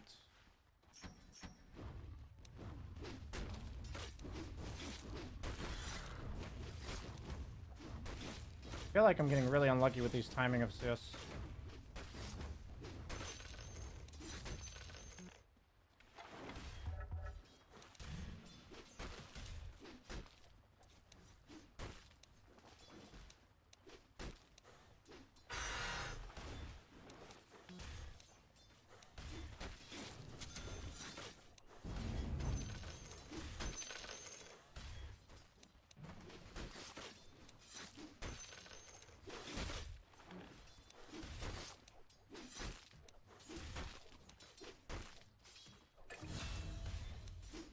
What?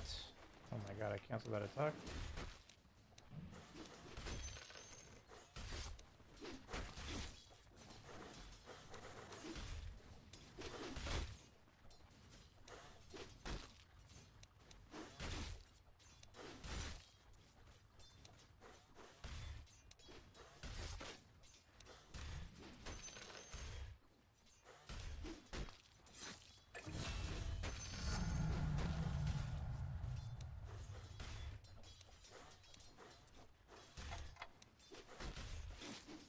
I don't really know what's going on in this lane, but now that I've like muted my teammates, it's like kind of nice.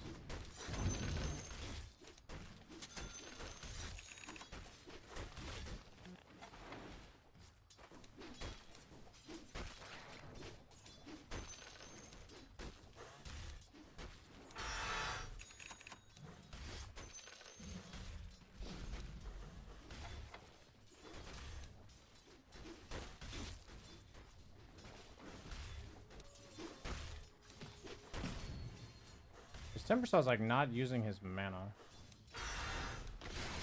This Marcy just decided to take a bajillion damage.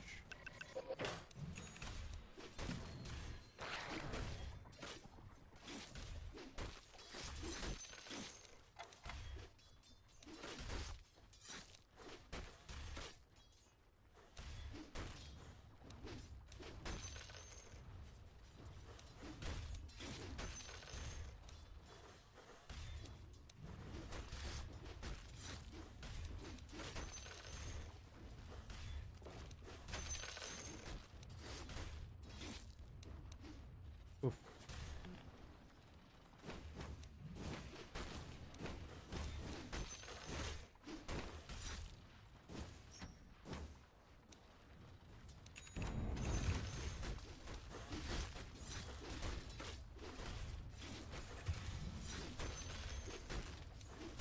Honestly, my luck in the recent games has been atrocious, dude.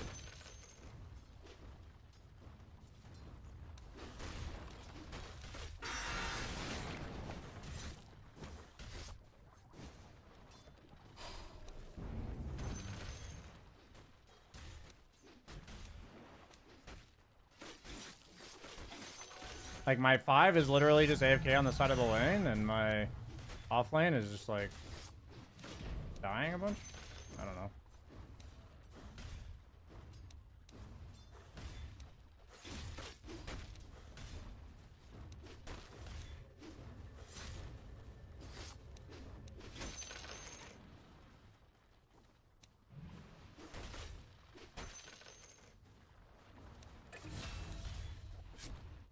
My tower's, like, fucking dead.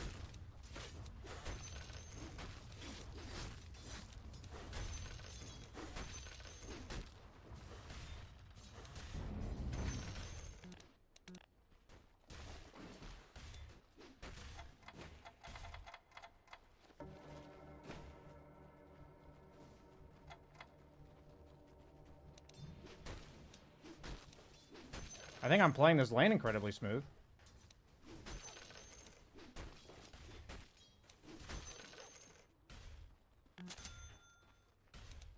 Going on mid. Fuck is region. Yeah. Oh, I thought I turned that shit off.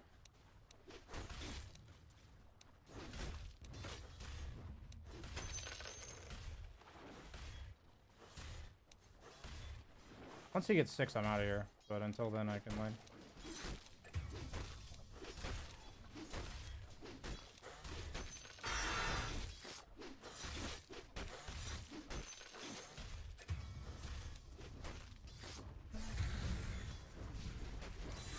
Nice. Okay, I have my teammates just fed 3 heroes mid. Unluck.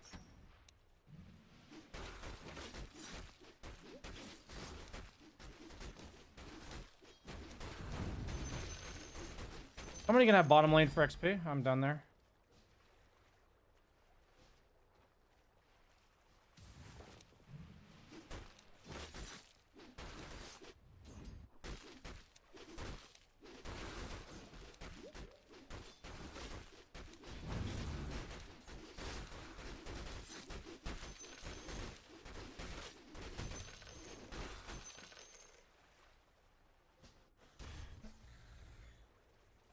Nobody's taking the lane, so I'll just soak some XP.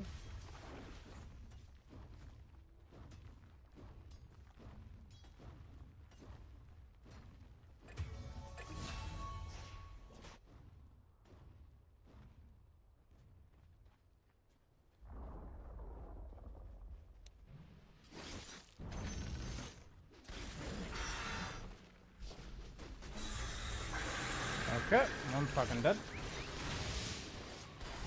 Guess I'll buy up.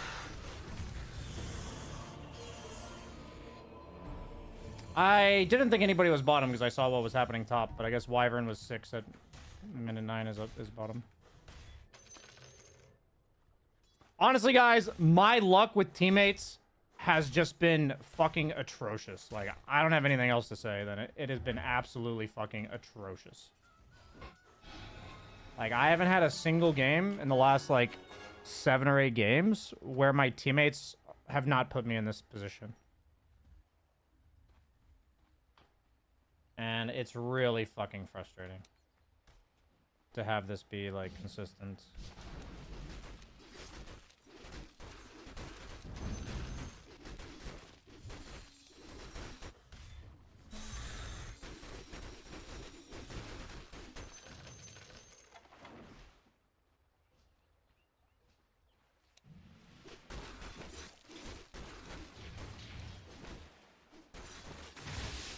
Thank you for helping me on the camp.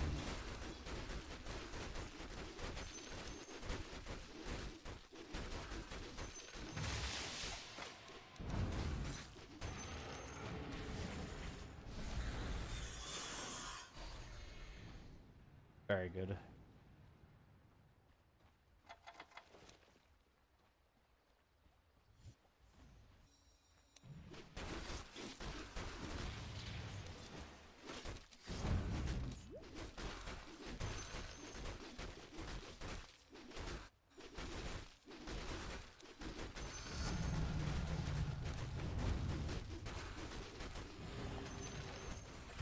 We have Donalty?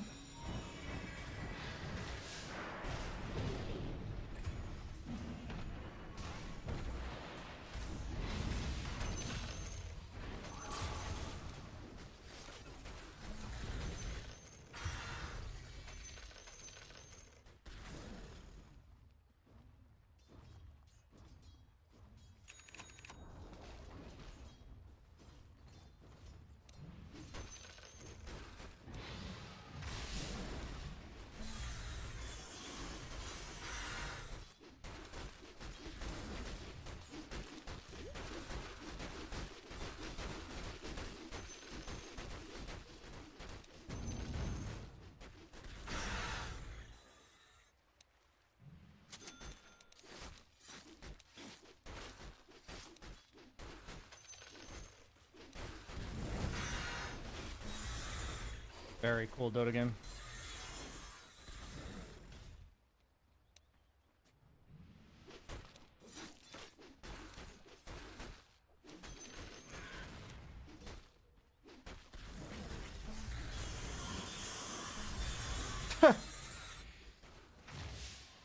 I mean, whatever, dude.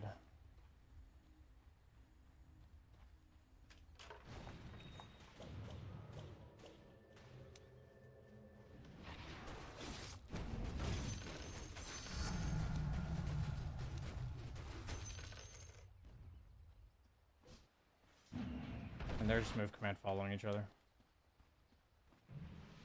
Dude, this has been so many of my games, man.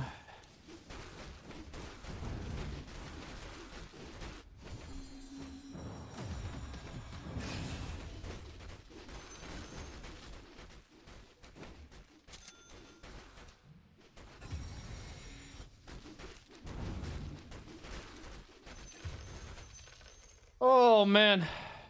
It's fucking brutal, dude. This guy's TPing in front of me.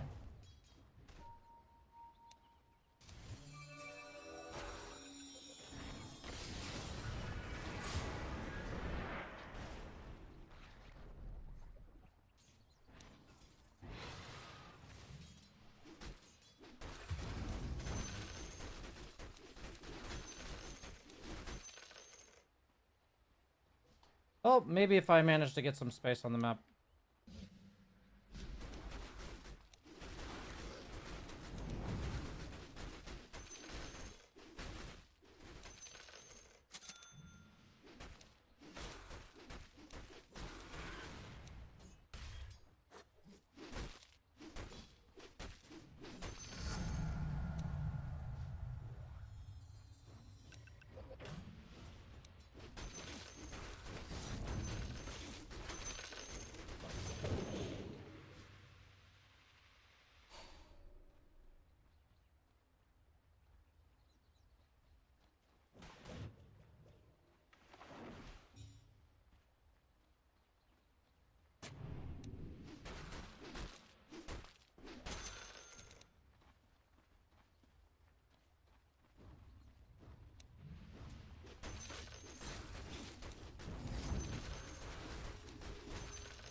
I mean, just go next. Unluck that his courier's there.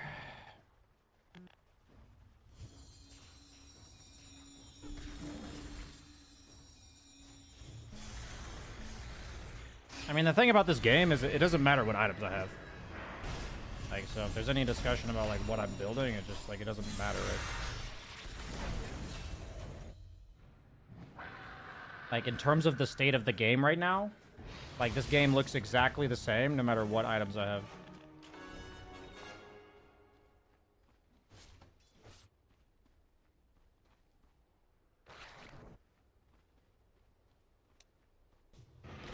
Like, if I rush Diffusal, for instance, this game doesn't look any different.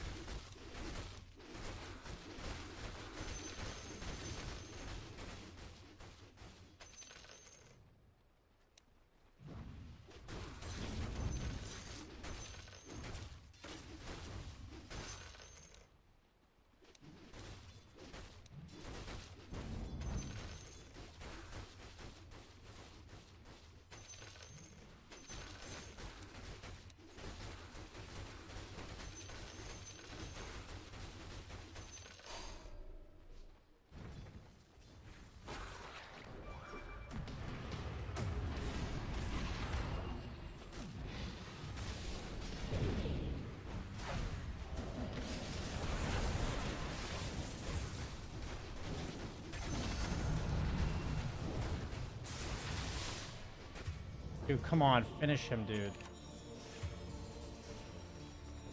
Oh, man.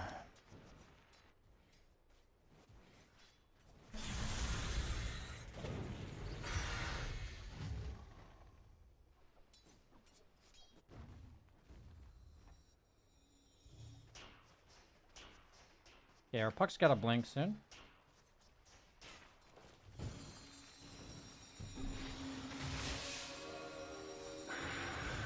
I mean, their wyvern's higher level than any of us.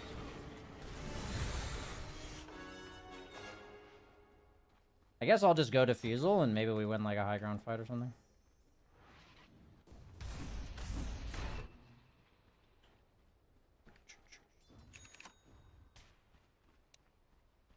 Oh, they've already taken our camps.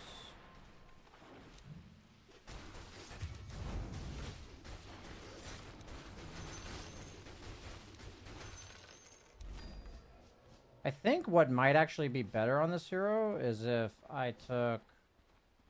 Man, these items suck. If I took, I go Defusal into Battle Fury if I have a... Like, my team's making it so I can't play the game.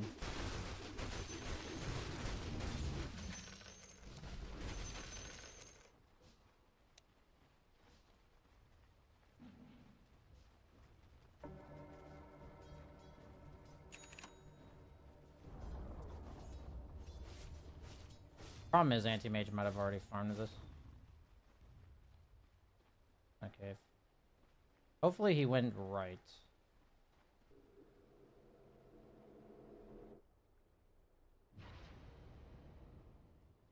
I mean, the thing is, I literally die to any hero I find, so I just die.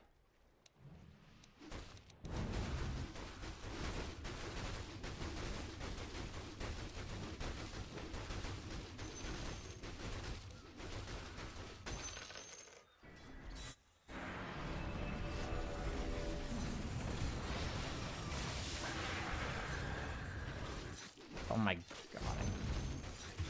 Whatever.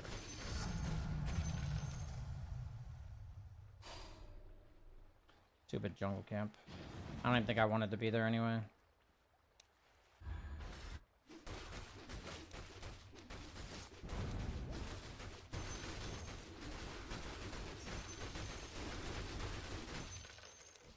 I mean, honestly, like, that jungle camp was just telling me don't go for that TP, it's fine.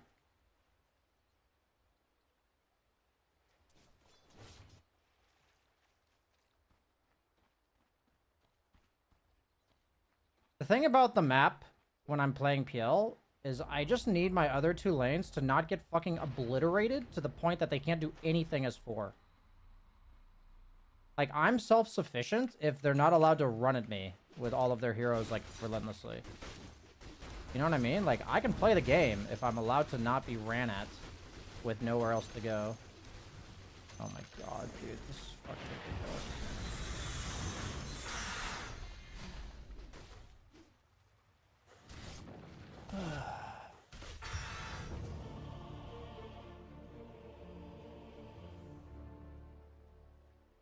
I mean, we can just let them end. I'm not gonna keep playing.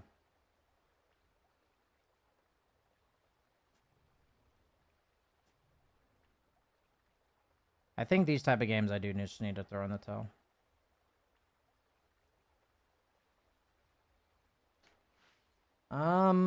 If I'm playing PL and I'm in bad matchups like Timbersaw, I think I need to gauge, because, like, I mean, let's be honest. If I have a Diffusal Blade first here, does that change anything about this game?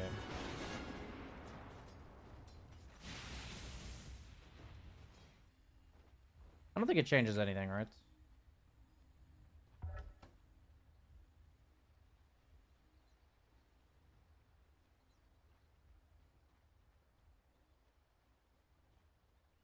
Battle Fury, no stats. It gives you 35 damage on your illusions. A lot of damage.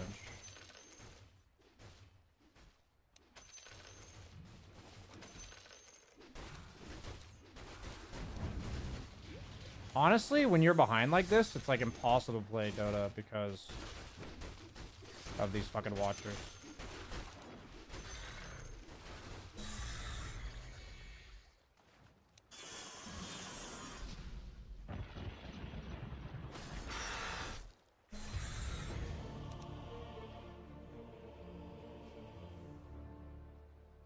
I think you never give up. I mean, you definitely give up when your team is AFK and Fountain.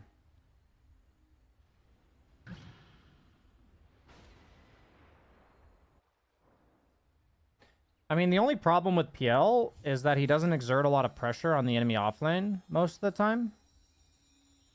But, like, you can be ganked for. Like, you offer something to ganks because you're maxing Lance. So it's not like you're useless as a carry. And I feel like what's happening in the game should not be happening. And maybe it is just because I'm Phantom Lancer. Like, maybe that's the case.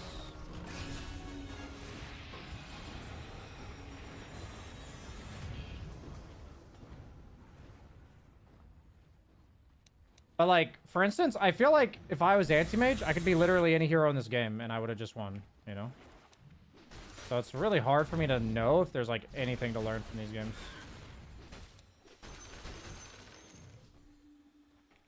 Like, I don't know, am I learning anything from these games? I don't really feel like it.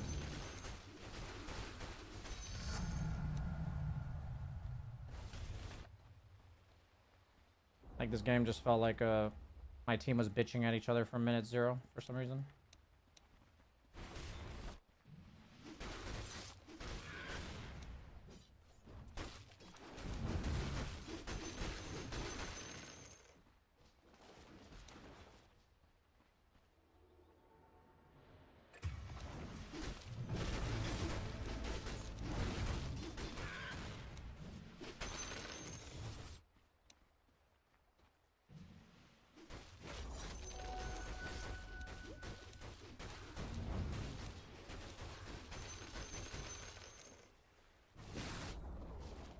Yeah, I mean, I could just save PL for last pick. So that I know I'm getting in a better game. I'll stop third, fourthing PL. It feels pretty hopeless sometimes. Because I'm at the mercy of my team if they play their lanes poorly.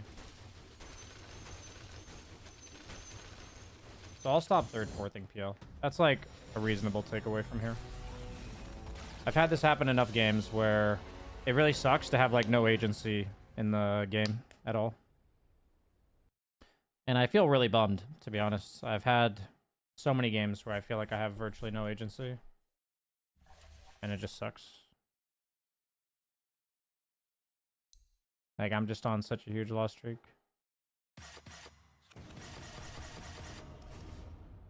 It's like freaking crazy, actually.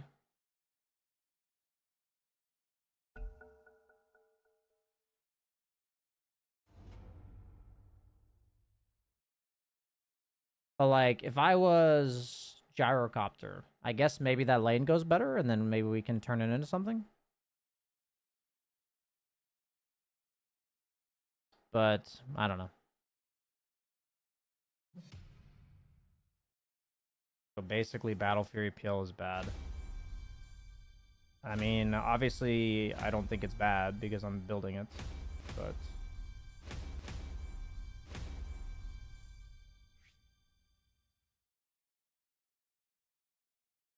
whatever, dude. I would like to play Dragon Knight, I think. PL might get picked. Or not PL, sorry, Ursa. Kez, first pick.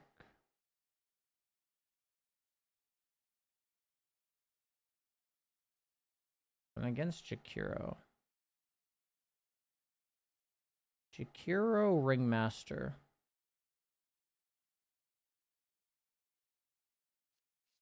We'll go Mars. I haven't really been practicing Mars combos. So let's disconnect for a second. Just get one out of the way here.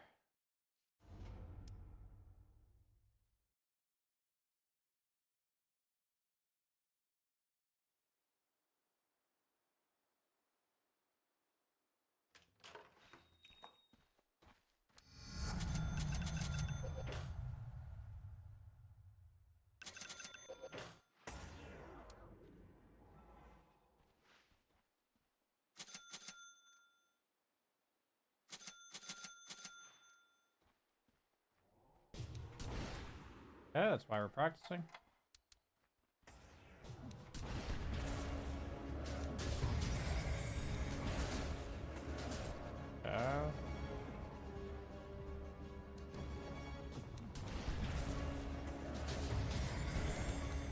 That's terrible placement. Okay, good enough for me.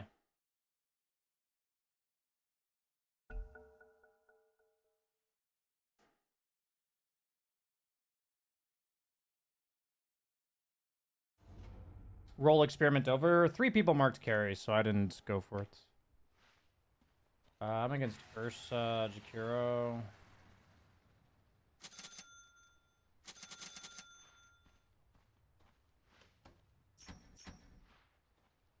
I don't have my cool Mars Spear because I DC'd. He last picked Morph into Axe. Interesting.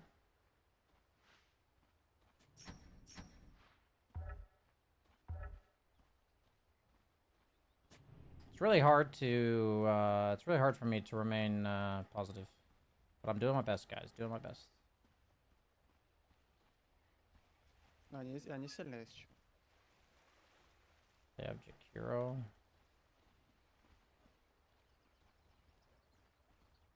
Не, падло, да. Так есть, да. I don't have my taunt because I loaded it into the game late.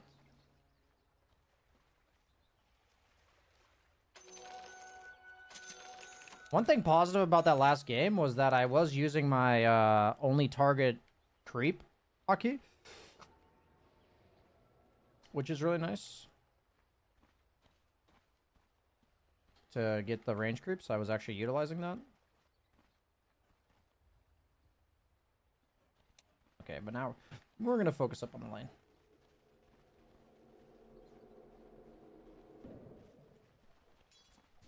Grudge Bearer.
I feel like my Snapfire like stopped casting spells.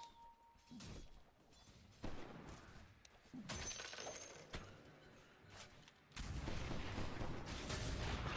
my god, he fucking got it.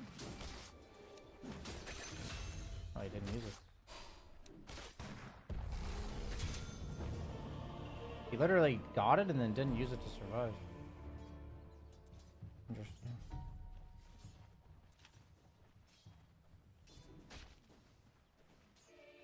Did he realize he got it? I don't think he realized he got it.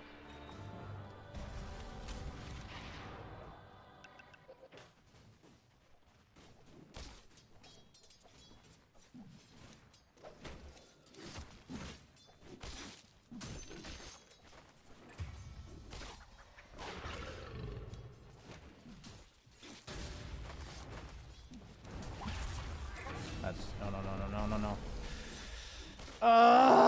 Why did you cookie me? God, no! Why did you cookie me?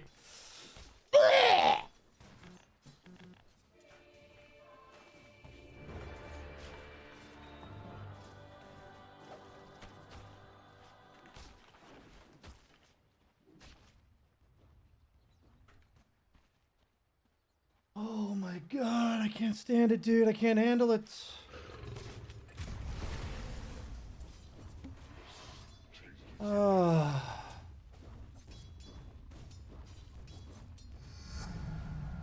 Sag fucking game already, boys. Sag fucking game.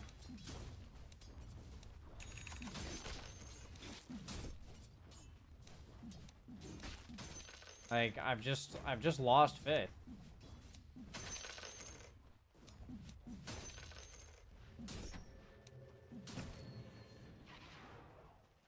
I've just lost faith. You know, when you just know things aren't gonna work anymore.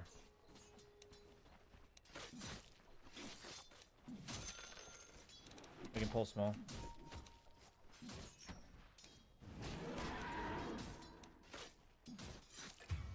Or large.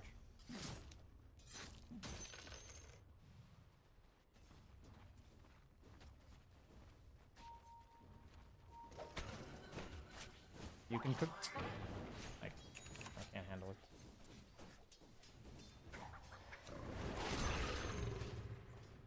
You can cook me in, just not when I spear.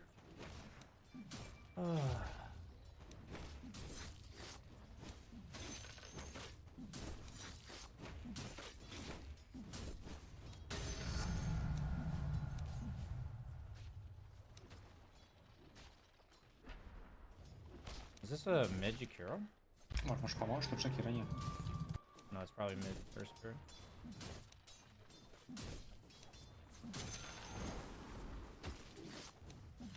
That was such a random walk path. Actually, I guess he took the...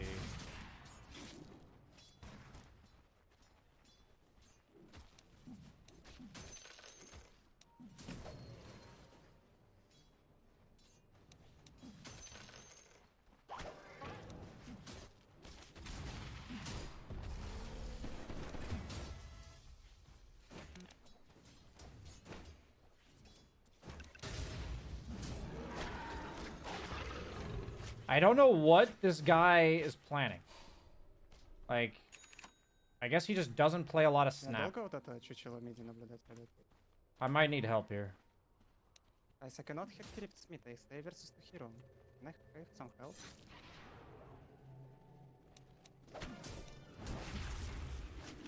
First Philip, one piano first. He's coming,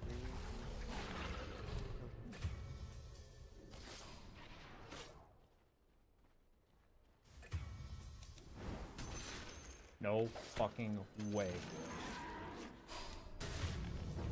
No fucking... I'm done. Honestly, man, this is just... Did I not even get the shrine? Like, did I get the Snapfire got the shrine, not me. Okay, I've got a Kez who's owning. I think I'm just gonna become a support, honestly.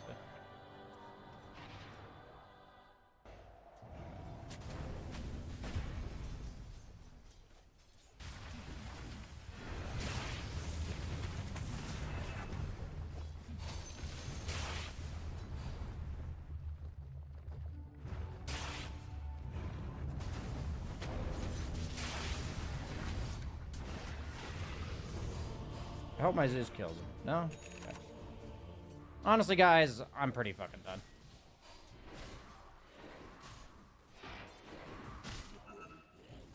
Good old last pick morphling into axe. Hopefully Mike has his owning. What the fuck is that hero actually?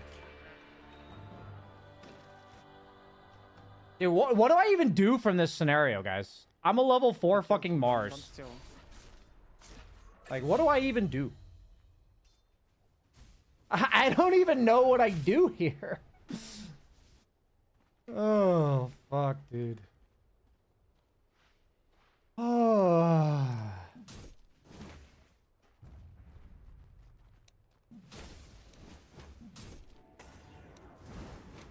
Like, the lane is perfectly fine after I died once, and then I just get cookied in. Listen again. Like, fuck me, man.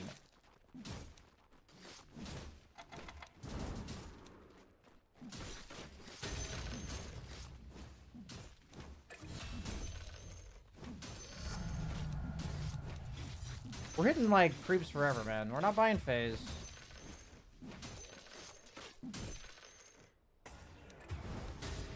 My Morphling's fucking solo dying to their axe, who my Morphling had last pick.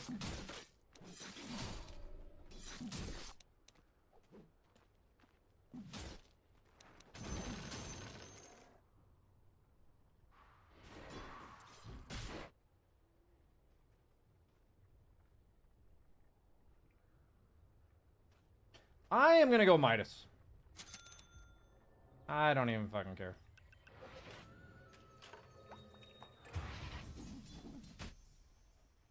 Honestly, my morph just died again, solo to axe. I'm kind of just down to call it. Are you guys down to call this one? I'm down to call this one. My morph just literally died to axe 3 times. Solo. Yeah, I'm done. I'm definitely done. We'll call this one. My morph has literally TP top 3 times and died to axe solo.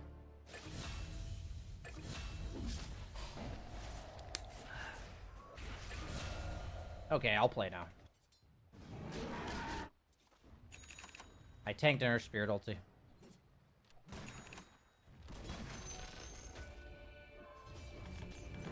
Что я не могу в топ прийти. Я тэпаюсь бот, убиваю Урсу. Ставлюсь в бот. Don't worry, we're gonna get a Midas. I'm a level 5 Mars at minute 11. It's fine. За херню ты пишешь, поэтому... Сумасшедший. Не знаю, в чем смысл разговора? Он трижды подряд сдох от Солакс.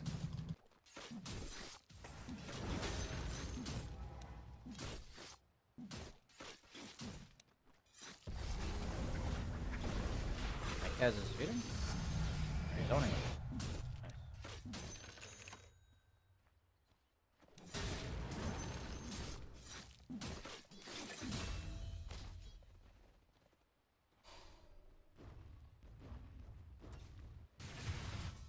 У меня впечатление от игры создается, что вот я один в лобби нахожусь. Ну, опять Morphling сдох. has Вдвоем, solo died to блядь, axe Солакс, again. да вы что, ебанаты, что ли, блядь?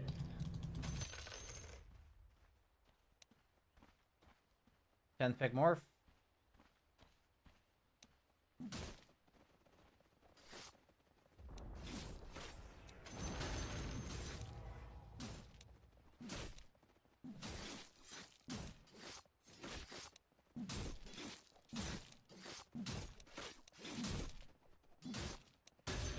Анлаки первая за день, на не кес, почему ты в топ не приходишь, твой лот скилл. Вот так надо говорить с самого начала.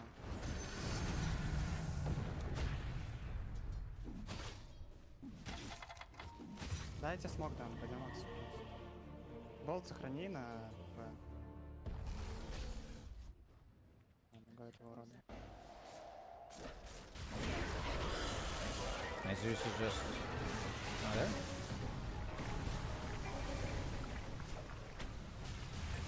I have thoughts. Not gonna say.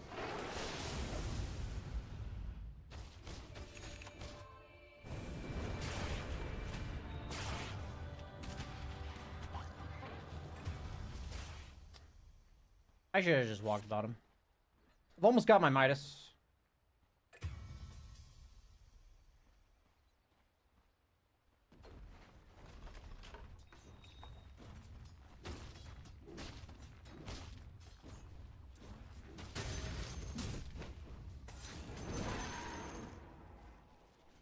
Kira's bottom.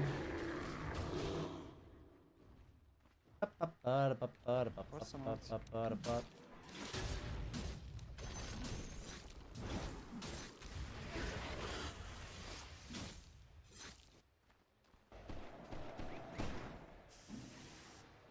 mean, Axe is gonna have like a blink already, I think.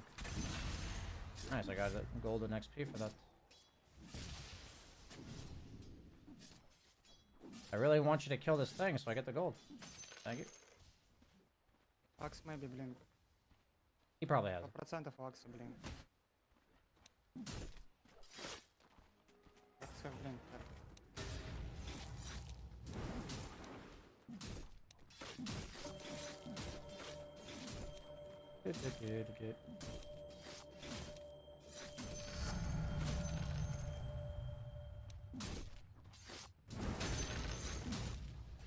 I'll go Arena here. I'll have Midas plus Arena at the same time. This is good. Damn, давай.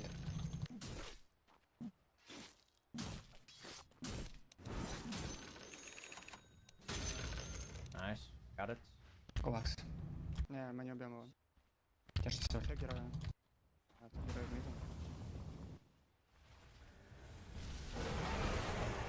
That guy's fucking dead.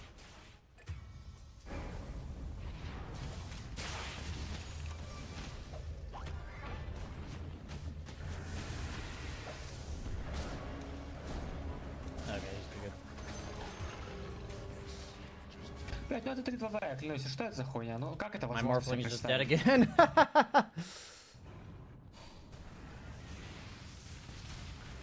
Axe is level 13.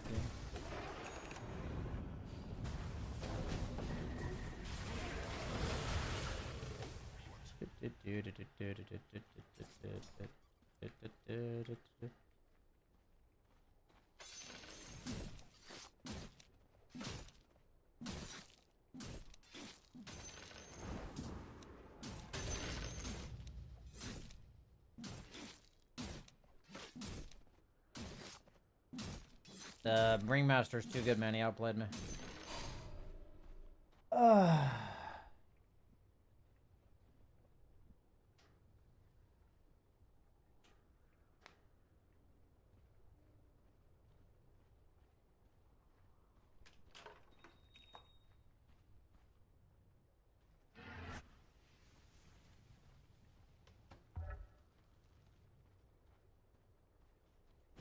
Just like one of those scenarios where you just wish one game would go right, you know? Look top has...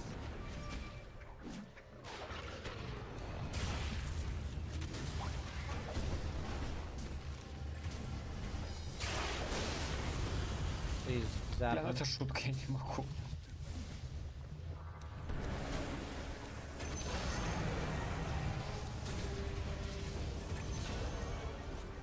Hey, honestly, big wins, big wins.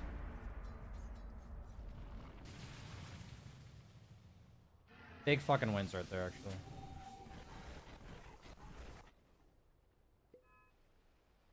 And my Kez is honestly really farmed, so... If I can get Midas Yules... Who has the fucking Solar Crust? That's just a Pavis, okay.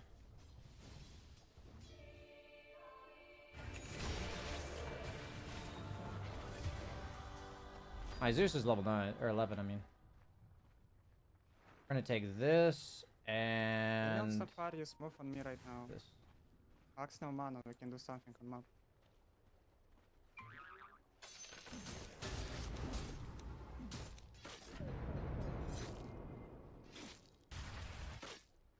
Hello, Snapfire. I have Arena in 40. Can I have one hero in my lobby, please? One player.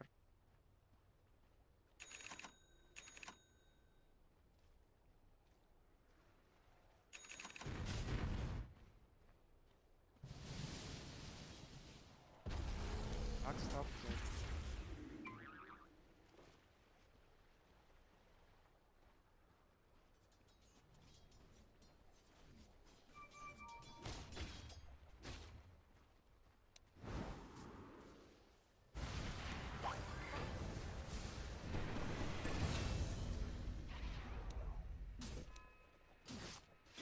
Что вы делаете? Что вы делаете? Что вы делаете? Вот просто что?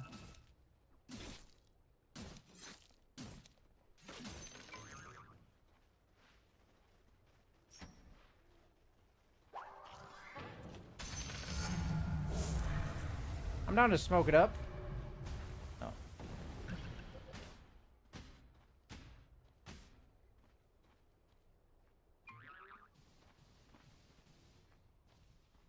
Ah, man.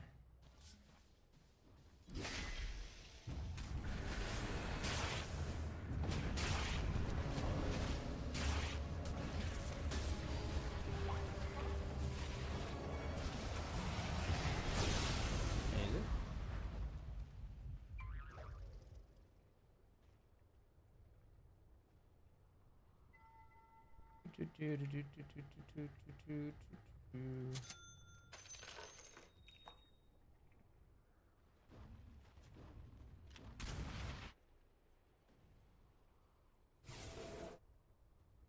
How many stacks does Axe have? 25?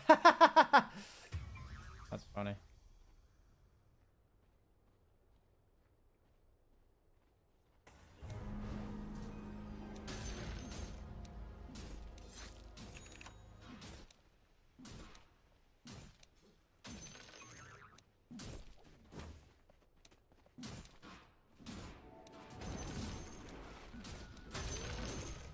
Что есть?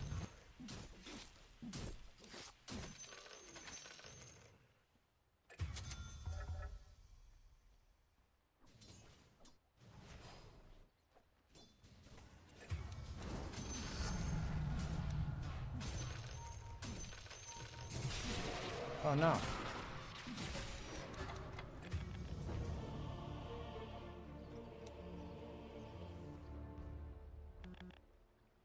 I'm dying Axe solo now.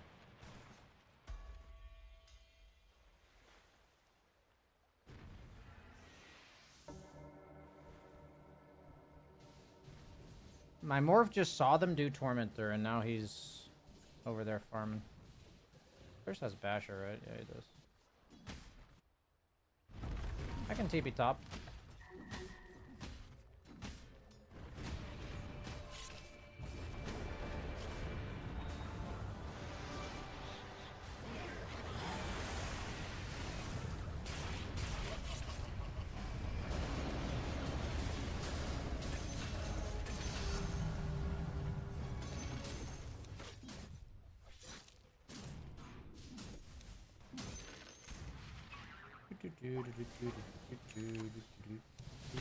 Oh, rude.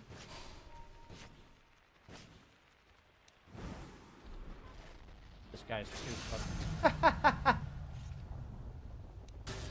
funny.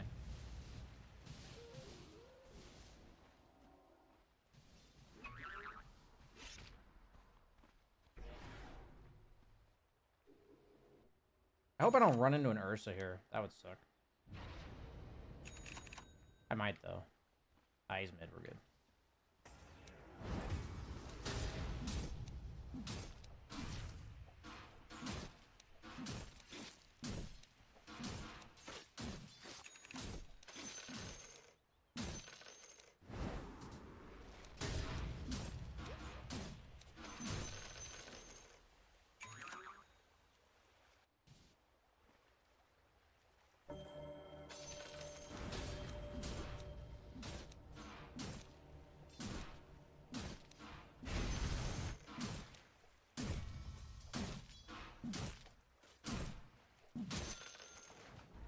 My Morphlings, for some reason, going on them.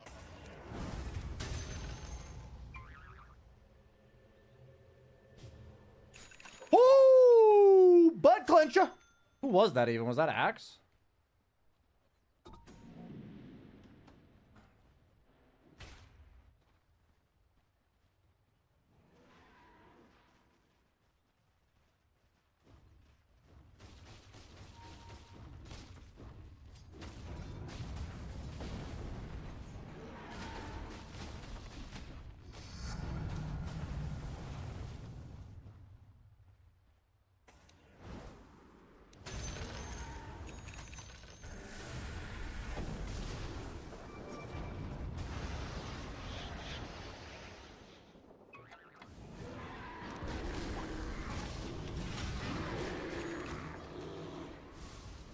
Watch out for X.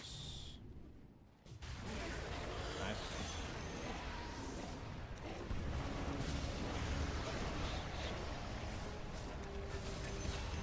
Take those.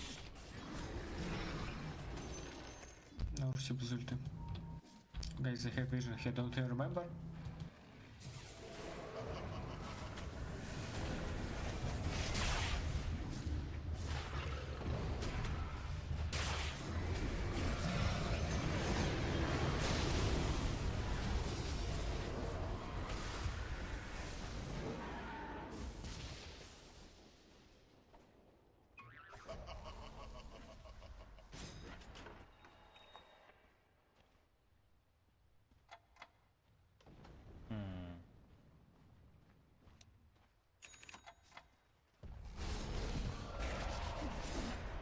Okay.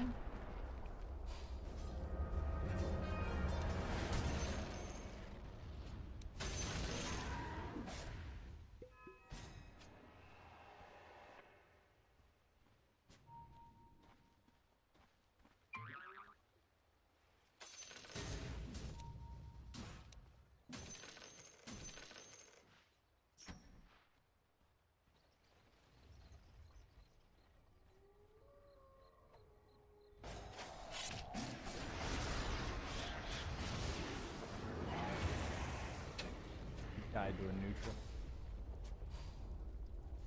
He died to a fucking neutral.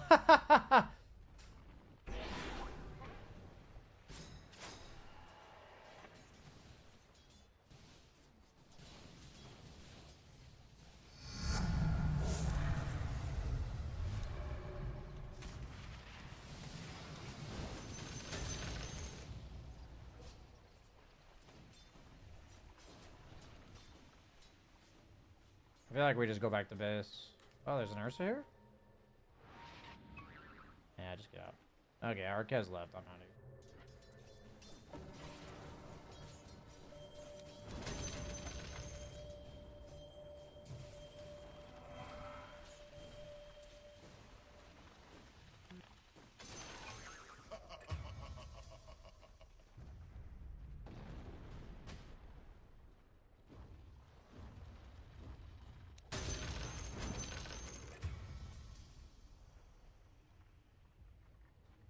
I mean, we literally had our mid TP out.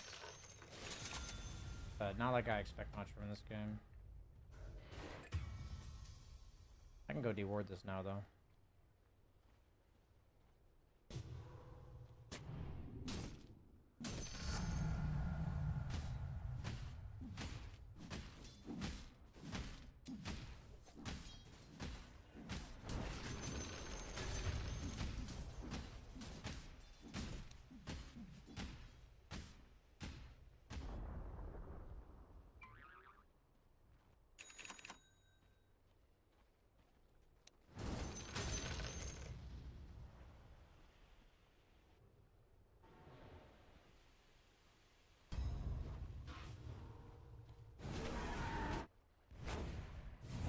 I need my damage dealers alive, so.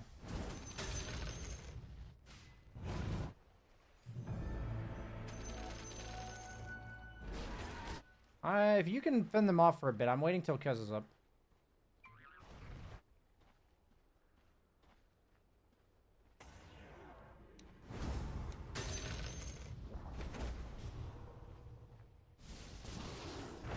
Okay, I'm TVing base. Blinking 8.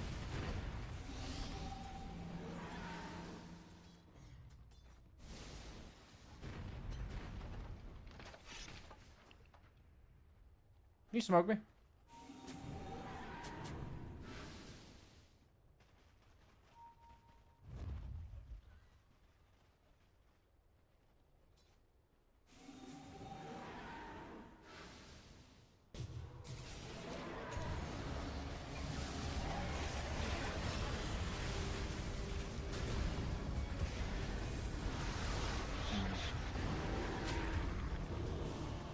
That sucks.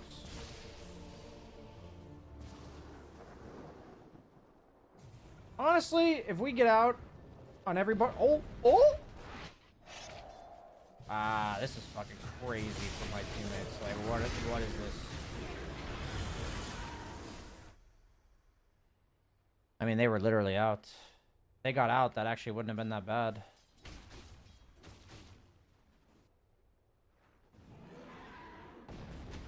Really sucks that Axe was right there. This guy has a fucking Axe on Shakiro.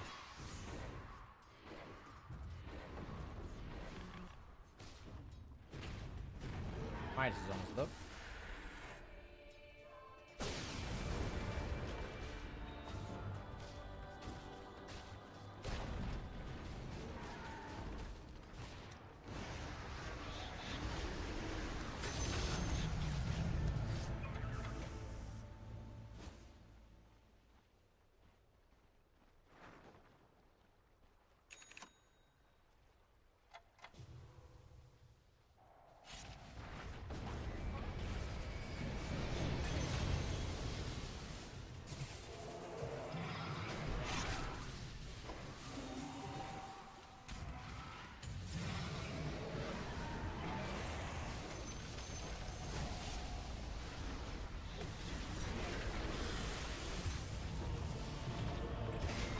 Damn.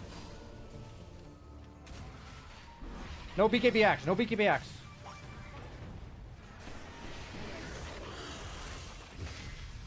Oh.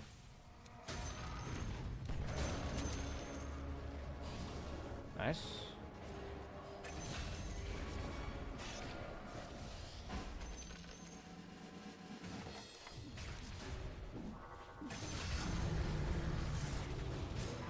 Can I not get perma-stunned so I can actually Yules his ass? Fuck, man. That sucks. Isn't the Grudge Bearer the one that doesn't have his thing be longer? Like, how...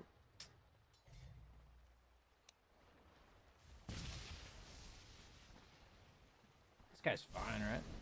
Keep canceling his blink. Yeah. He's dead. Could have bought a Ghost Scepter during that time. Oh, that's what I need to buy.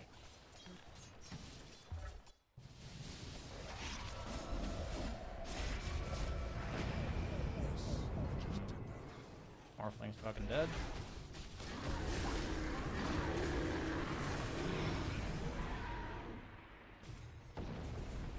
My Morphling is 2 and 13. Auger. Yeah, I mean, the problem with buying Ghost Scepter this game is that they also have, like, fucking Earth Spirit Jakiro.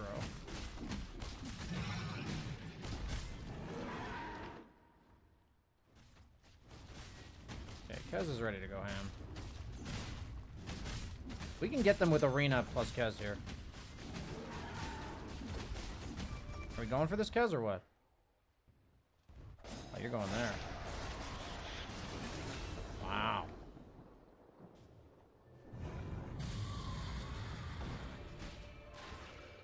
How did that work exactly?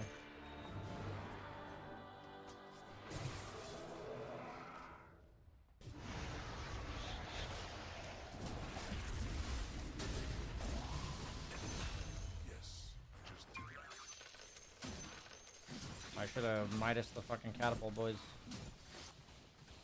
Oh wait, I'm giving this farm to Morph.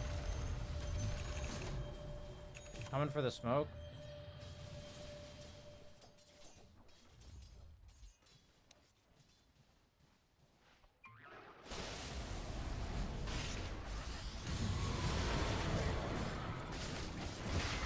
I mean, you're just too early, bro.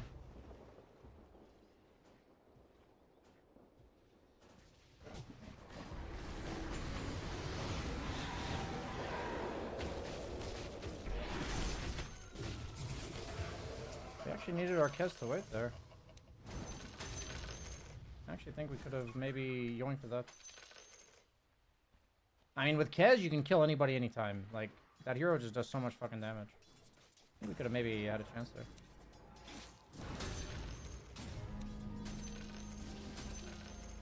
But such is life.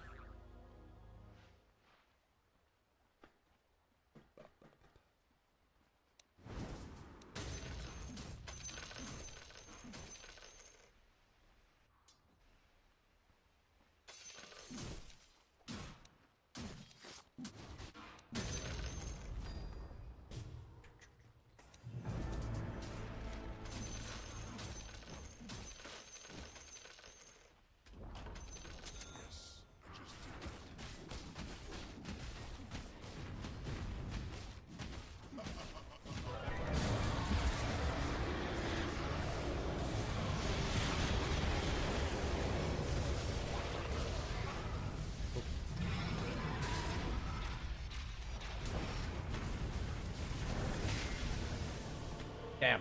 Kaz almost had him. We had the damage. Like, we had the potential damage, just not quite enough. I mean, it is literally 4v5, and my lane got ruined by cooking me in. Man, that sucked. I think in that lane specifically, I should have just rushed phase boots. I should have gone starting items straight into phase boots. I think that was a mistake. The Lacertus, thanks for the 54 months, dude. Honestly, the problem I have is that I care too much. I'm not even kidding. That's like the problem I have. I must care less and just enjoy myself because these games are atrocious. So instead of dwelling on how atrocious they are, I can just have fun.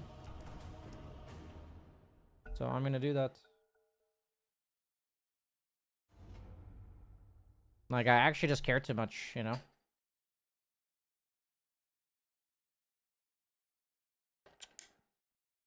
Just let the blood flow through me. I don't have enough time and energy to actually dedicate to climbing, so I don't know why I'm expecting to win. I'm literally spending so much time on my fucking coaching and community. So it's like, I'm expecting to win when I'm not even, like, prioritizing skill. That's just backwards expectations, man. Just backwards.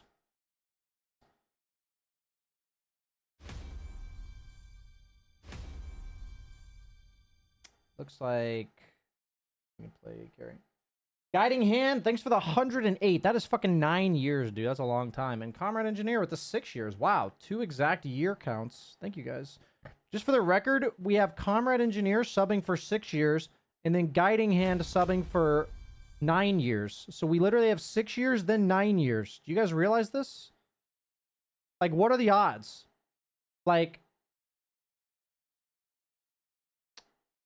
what are the actual odds that somebody subs for 6 years, then 9 years? Like, actually.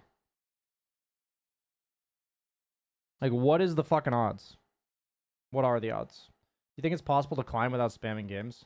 I mean, I'm climbing playing about 15 games a week. And recently I'm not climbing, but I was climbing for like 2 months straight playing 15 games a week. So I think it's possible. Hey, honey. What's up? Can you hear me or something? No, you can't. That looks good. I'll reach over. They can't see you here. Thank you, honey. That looks delicious.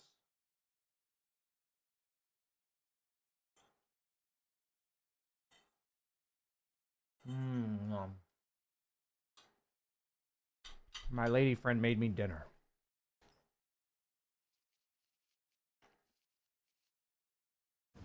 I don't want them to get Ursa, so I'll pick Ursa.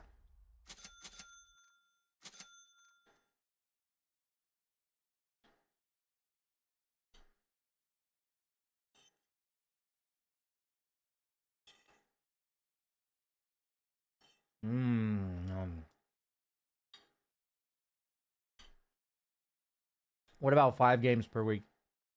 I don't think I could climb with 5 games a week, but I think if you were being very intentional about your time, where you like do a little bit of warm up before your games, like a little bit of CS trainer for like 3 to 4 minutes, and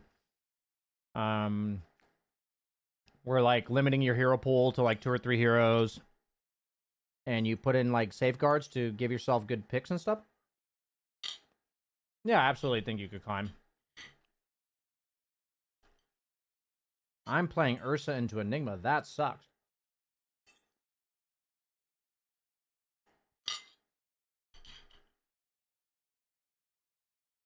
Are you back for good to the US? I live in the Netherlands. I bought a house in the Netherlands.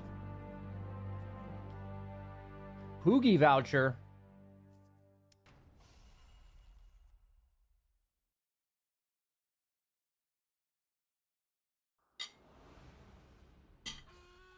What's on the menu? It's like curry rice, carrots. It looks like squash, broccoli, and peas, and cauliflower.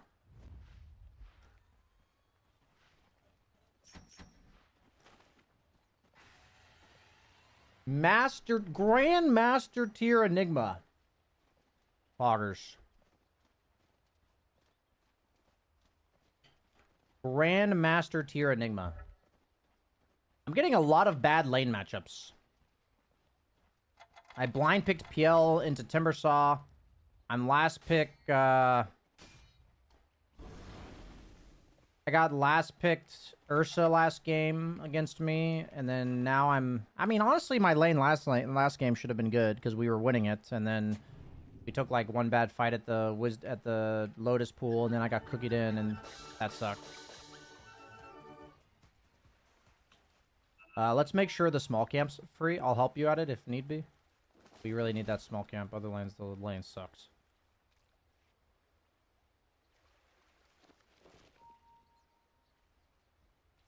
We really need... I'm going for that one. Somebody needs to stay in the river.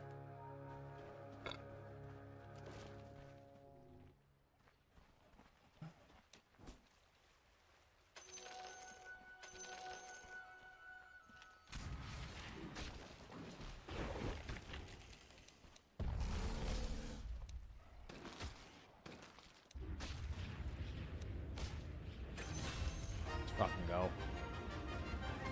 Oh, that would... Oh, wait, no. Yeah, wait. Oh, I get the hunt for an assist?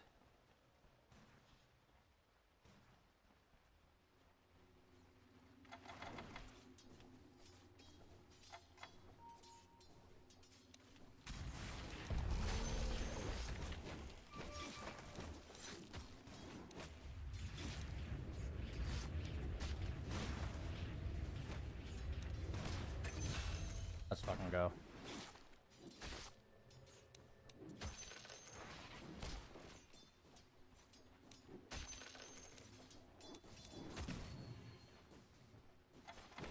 This hoodwink didn't know what the fuck. Dick slapped him in the face there.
Okay, my off lane.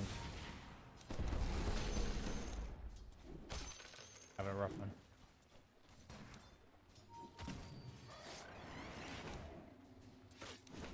I don't think we can 1v2 him with the other ones. I mean, like... We really do need that small camp.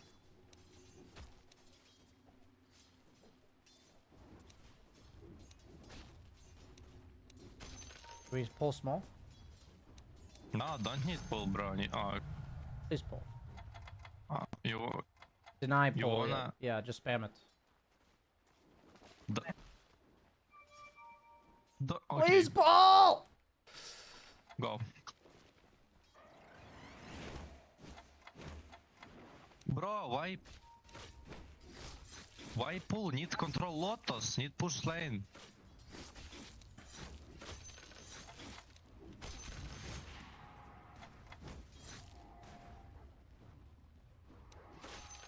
Like, if I tell my support what I want from them, and they just don't do it, like, I don't know how to play the lane.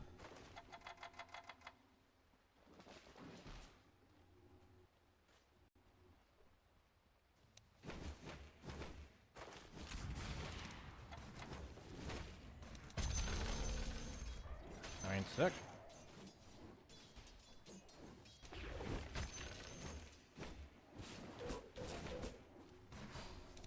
Oh my god, I didn't get my fucking...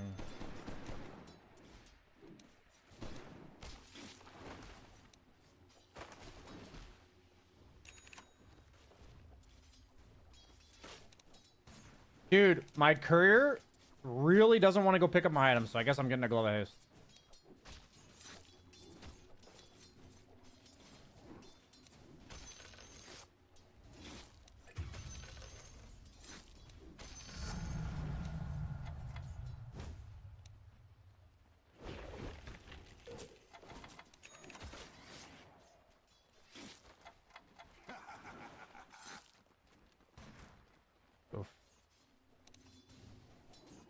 I mean, honestly, an Ursa into Enigma is like fucking trash. Like, it's really bad lane.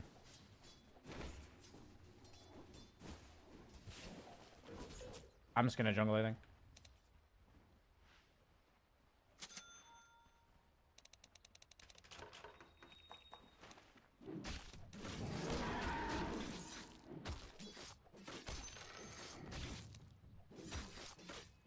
The problem is, I needed him to pull when the lane was actually pushing, like, 3 minutes ago.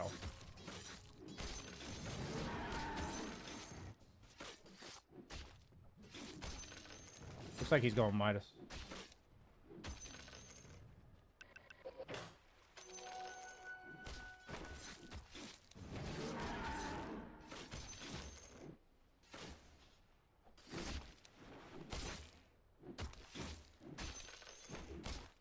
Dude, these creeps like fucking hurt, dude.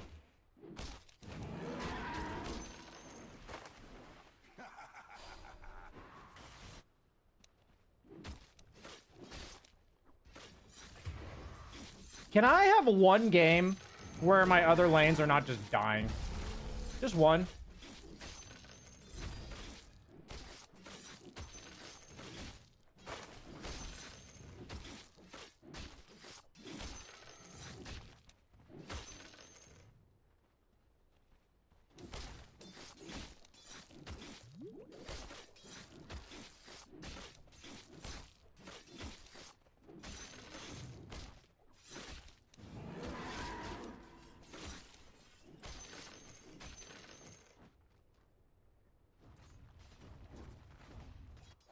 I need a support taking top wave. It's like so bad.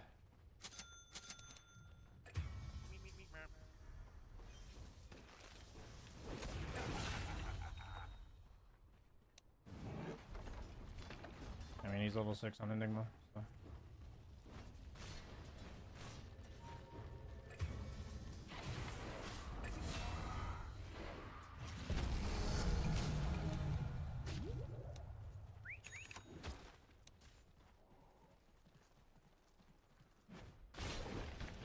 Okay, my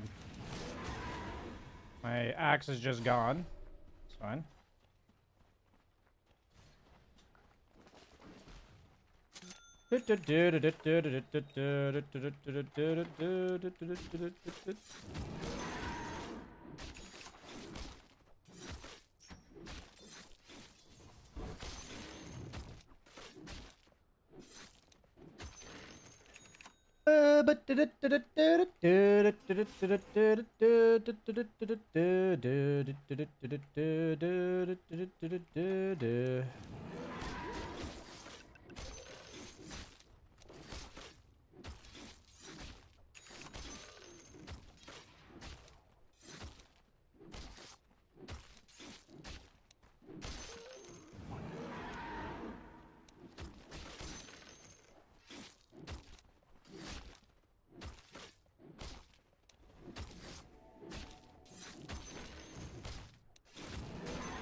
Yep, a bad and free farming because he's in a free counterpick matchup.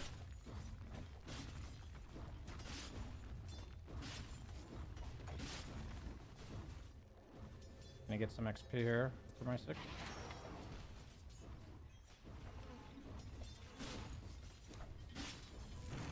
Oh, the disruptor's 6 before I am. That sucks. That really sucks.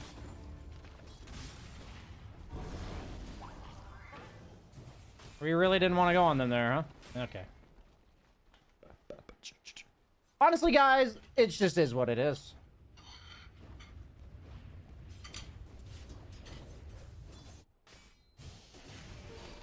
Good job, Lesh.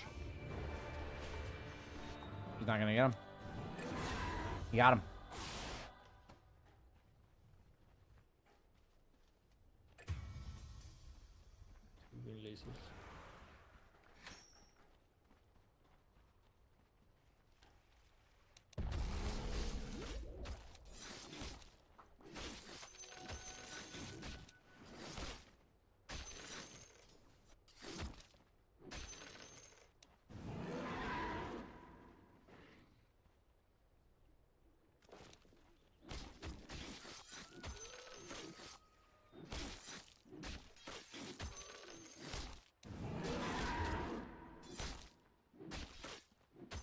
Actually, I guess I need that.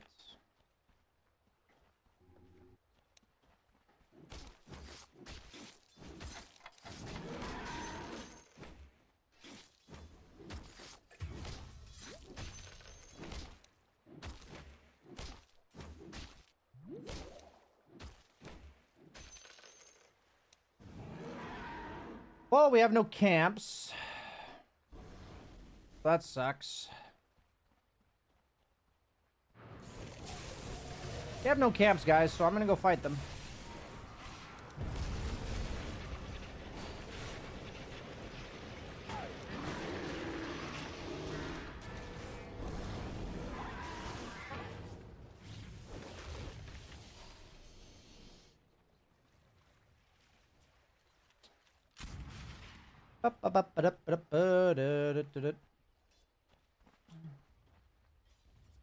None of these games are actually playable.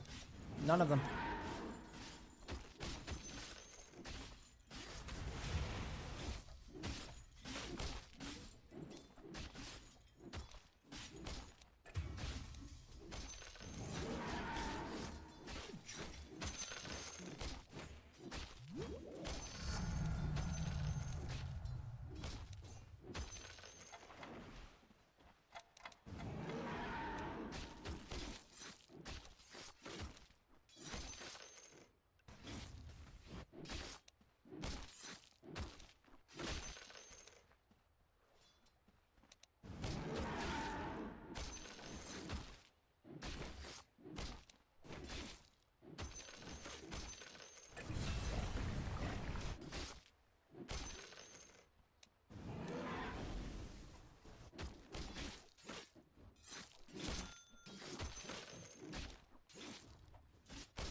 Like, I have no idea what to do in these games, guys. I actually just don't know what to do. Like, the lane matchup I'm in is really bad. And my offlane losses get lane so badly that there's no lane to go to. Like, I don't have anywhere to go. I'm just level 4 jungling. Like, I don't know what to do in these games.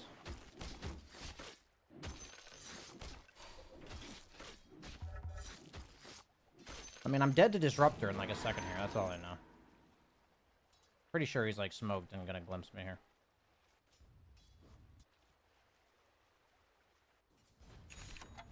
Guy's got a fucking Radiance at minute 13. Yeah. I mean, like...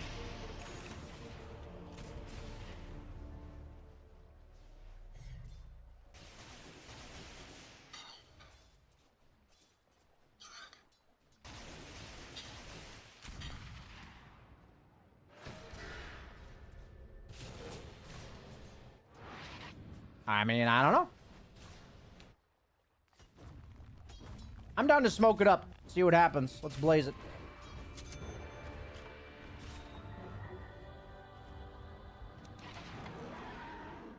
Get me in there. Go bottom.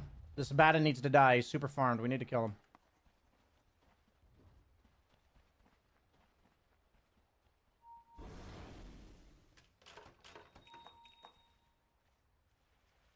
He's gonna go to this camp. Can we be ready? Wow, he actually backed off. Oh, he's over there. Yeah, okay.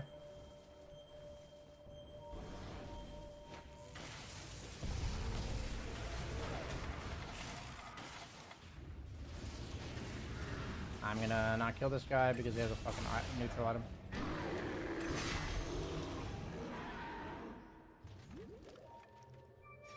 Oof.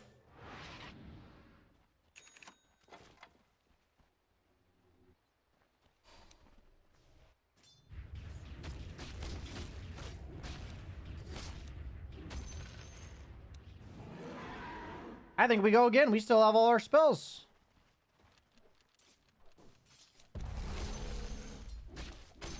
Let's go again. Oh, Axe is dead. Never mind. Wait for him.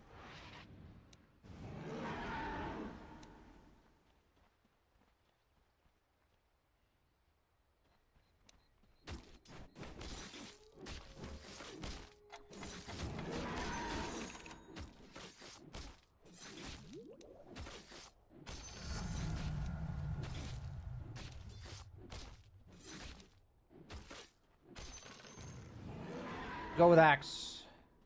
I ain't got nowhere to farm anyway. Axe, can you come here? I really need you, bud. Damn. That sucks.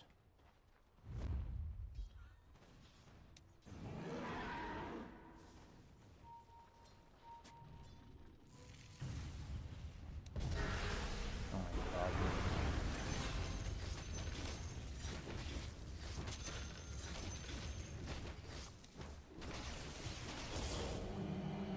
Can I get him?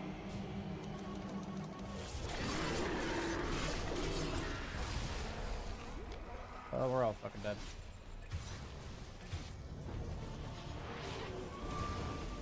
GG.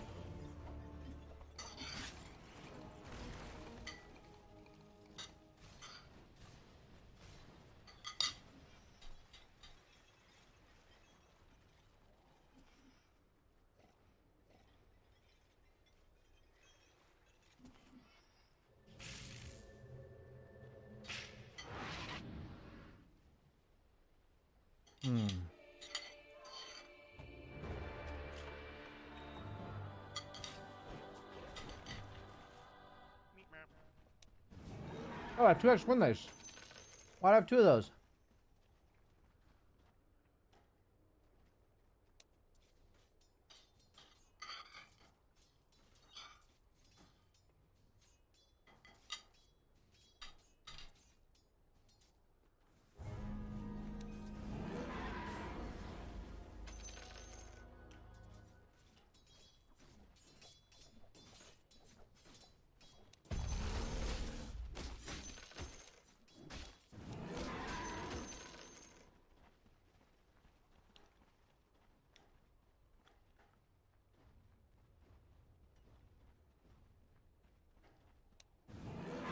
Honestly, these are the type of games, like the series of games I'm having, where I really do wish there was just a forfeit button, just go next, you know? But I know for the grand scheme of Dota, it would fucking suck to have a forfeit button, so I'll never actually advocate it, but I would like to just be out of these games.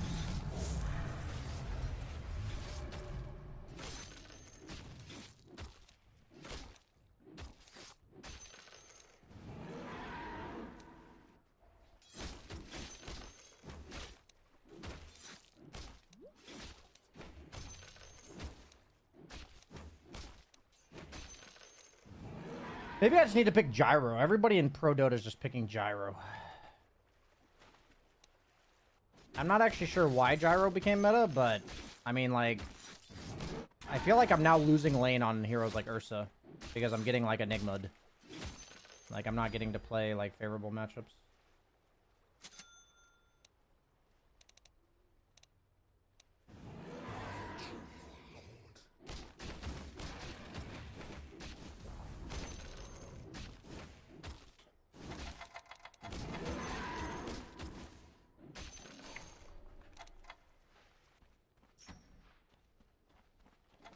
I mean, honestly, like, I should have won lane last game, so, you know, I don't even know, like, I don't even have anything to say about that one. I mean, I'm just gonna die here, so it's fine. I don't die here, they're being merciful.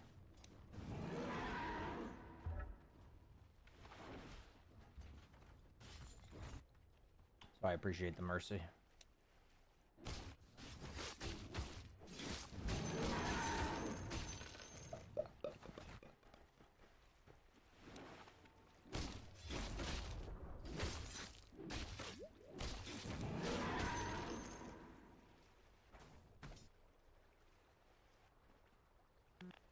Yeah, I mean, like I said, I don't actually think it's good for the game. I just wish I had it for the last, like, 5 games I was playing.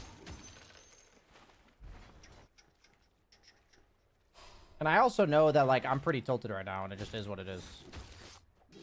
So it's like, I know I'm probably not playing very well, and that just is what it is, you know? Let the rage flow through me a little bit. I will politely wait until my, one of my other 2 lanes is not 0-5 at minute 4. Like, I'll just wait for that. Once one of my games happens like that, maybe I'll snap out of my tilt. Oops, didn't mean to do that.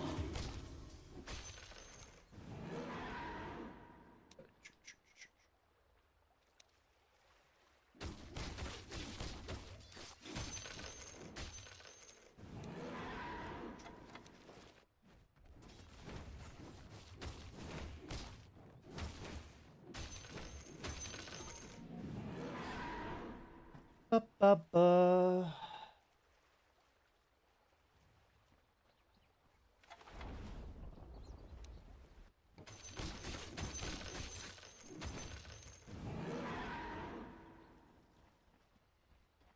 Ooh, bounty runes.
I can't remember, did I clear this wave already?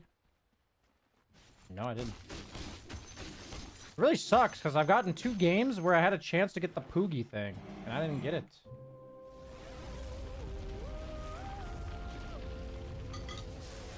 Okay. Looks like we're gonna have to adjust our hero pool a little bit. I'm gonna add Gyrocopter a little bit higher.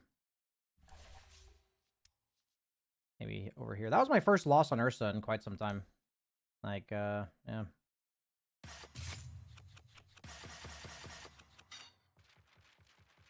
This will be the last game of the night. Let's hope we can end on a strong one.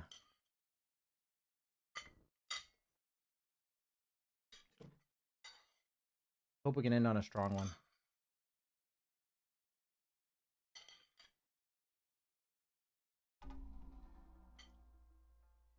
Pretty sure you got the voucher?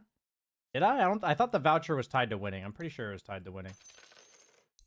Where's the... How do you see vouchers? Monster Hunter.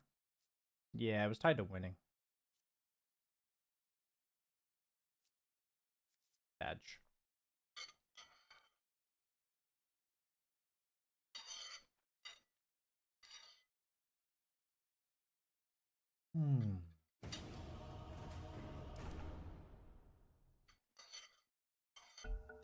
Dragonite seems hard to push out a lane. Yeah, Dragonite's strong for sure.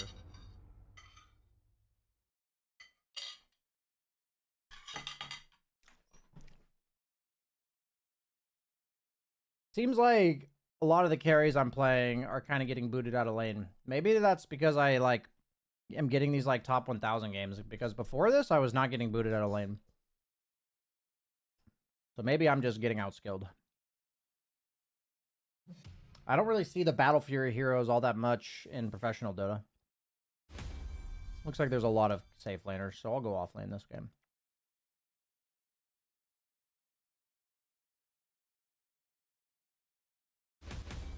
A lot of safe laners here.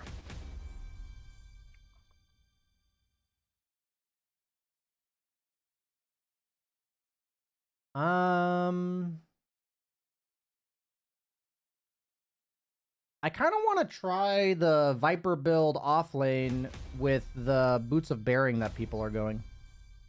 Seems kind of cool. Ah, it's banned. Fuck.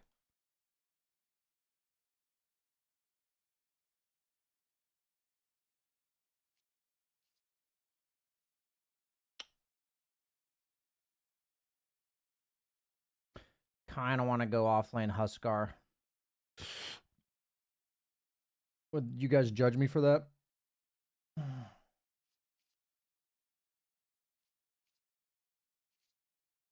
I've got Dazzle.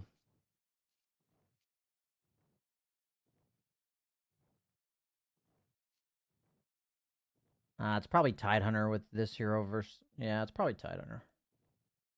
It's a nice Tidehunter game.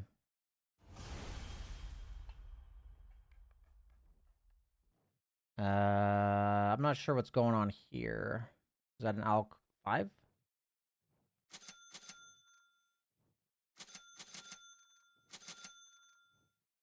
I'm gonna do something like this. And then I go Tango's Bracer. How's the gaming experience? I am having atrocious games, and I myself am playing atrociously, so it's going fantastic. Going absolutely fantastic.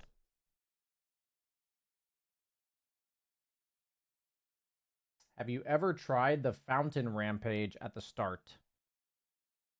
I've only had, like, I think 2 Fountain Rampages at the start of the game.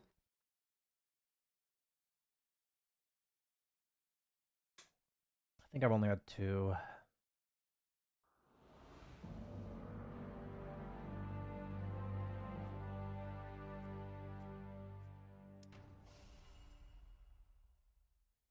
Okay, guys. Last game of the day. Let's hope it's a positive experience. We can just make it a positive experience, actually. Life's what you make it. Life is what you make it.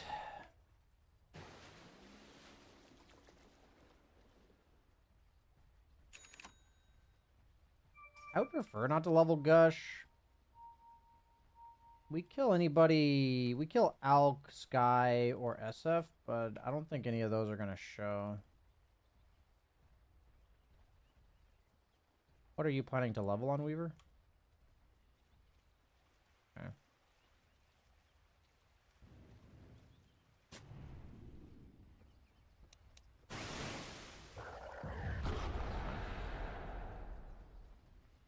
All good. Not super happy that I have Gush, but... Isn't Hive really bad? Swarm really bad against Phantom Lancer?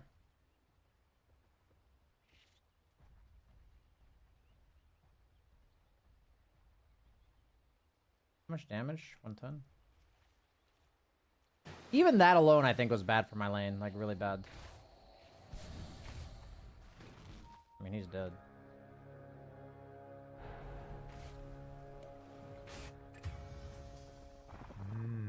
Maybe it's gonna be fun. Yeah, we had 3 bounties. They got 2 kills. Might as well start the game that way. Why not?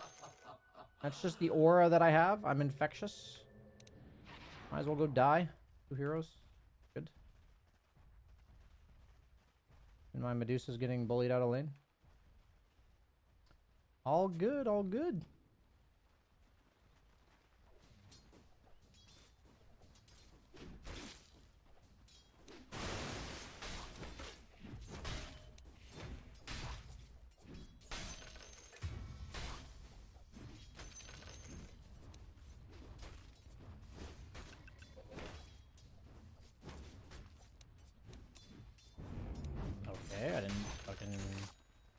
the attack.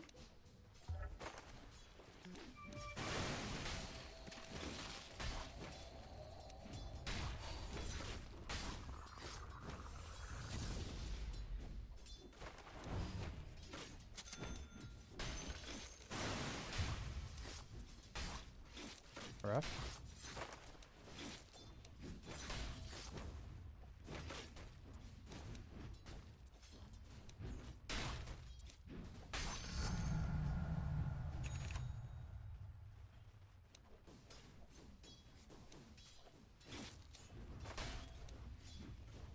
That's a rough one.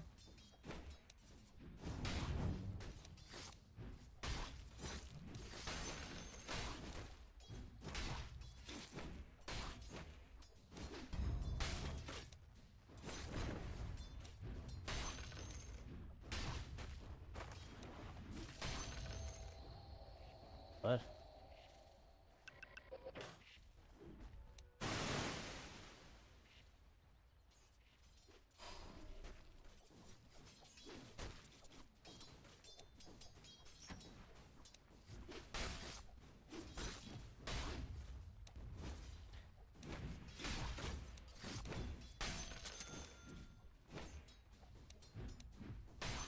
I mean, even this lane, like,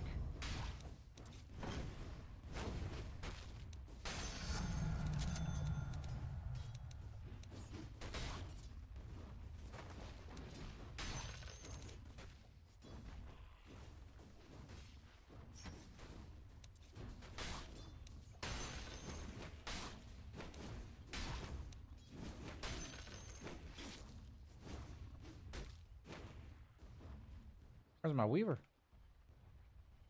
Are they gonna contest me? They are.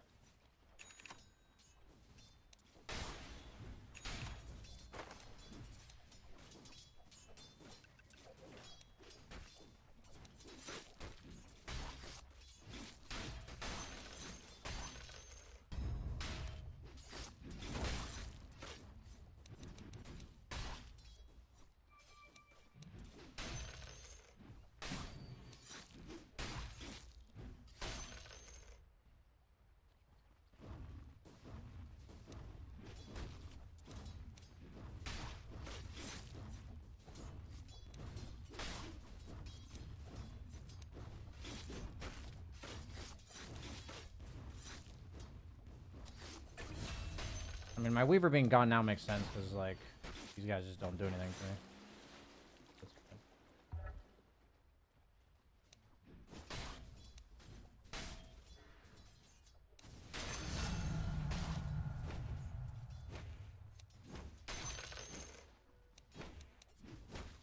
good. Okay. I mean, if he's gonna give me a hard camp, that's fine with me. I mean, it sucks to miss that creep, but...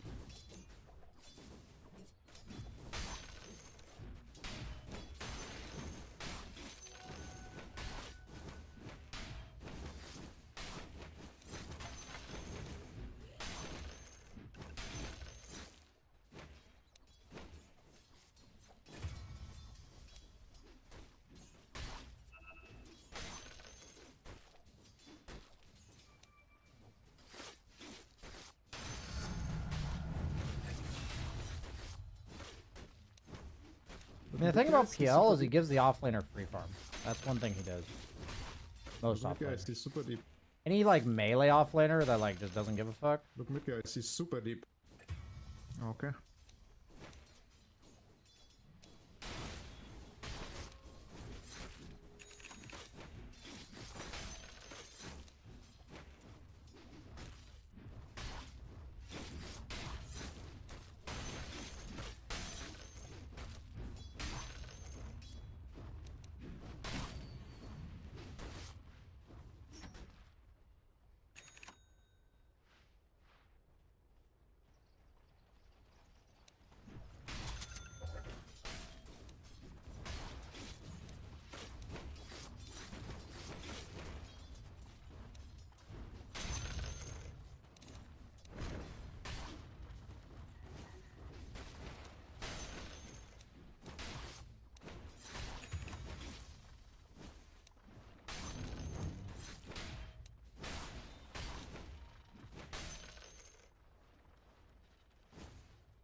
pushing mid.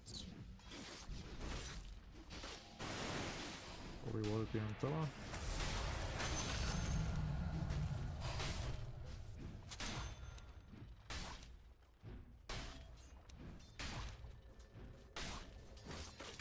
Go of mid as well.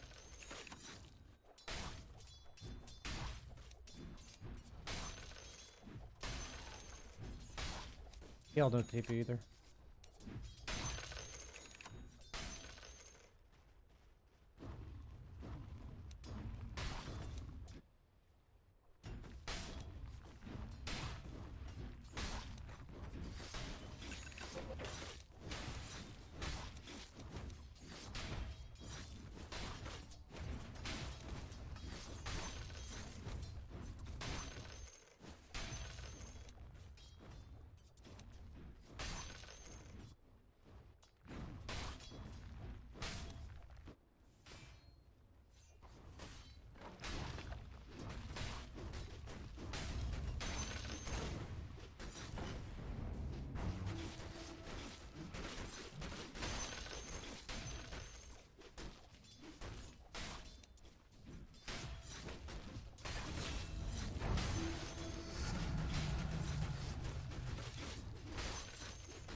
Mid.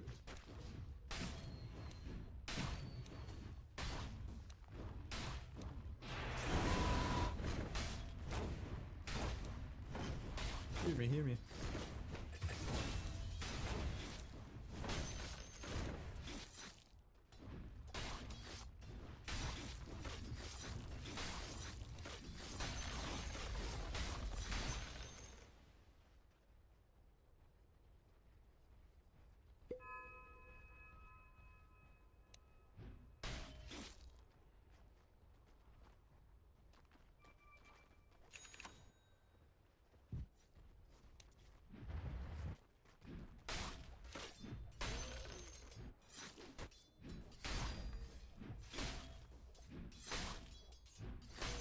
Active rune.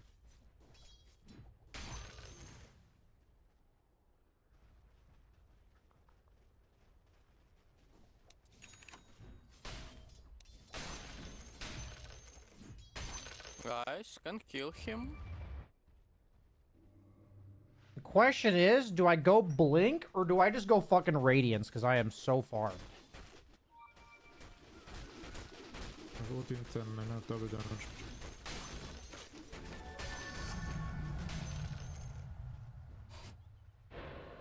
Keeping top with the Ravage.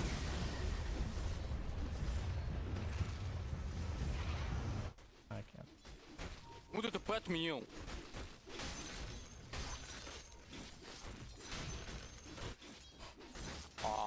То есть... I don't do anything if they're dead.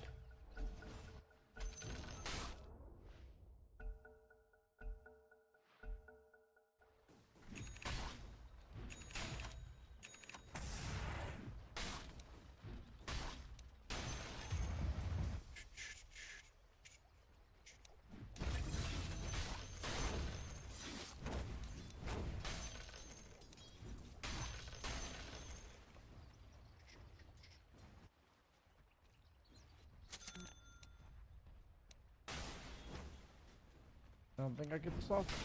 I didn't.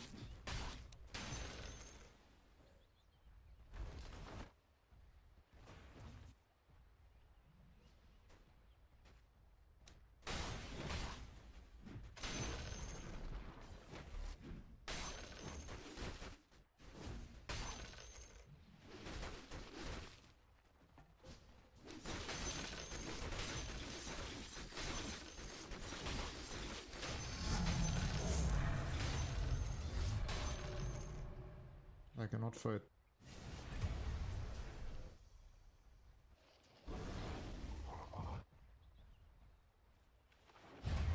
What is like happening now?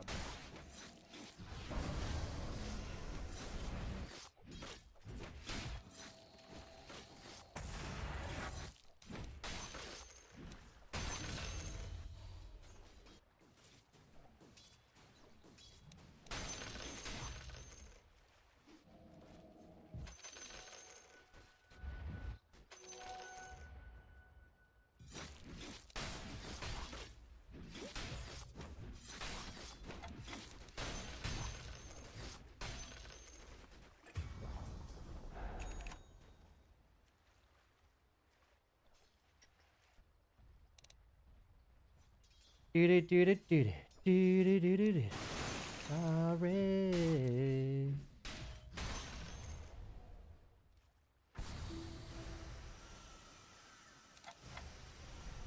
Word.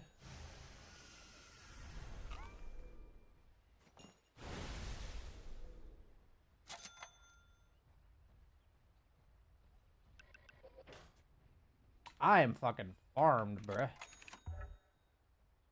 Is that gonna throw the game by me going Radiance? Let's find out.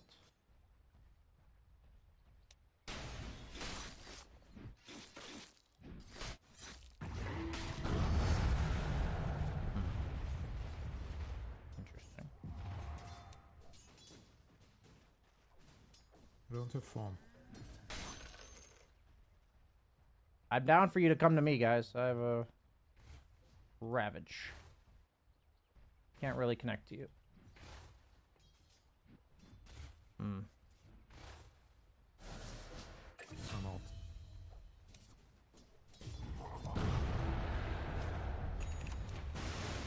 I'm connected.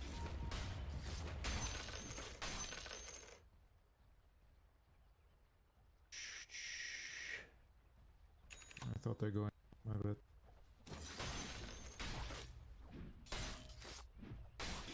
Active rune spawning.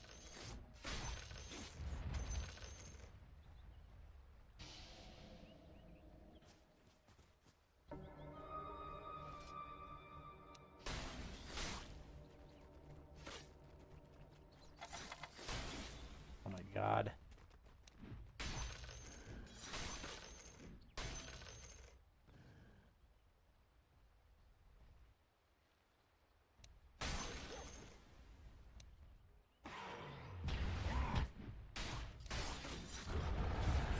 I'm not sure what he's...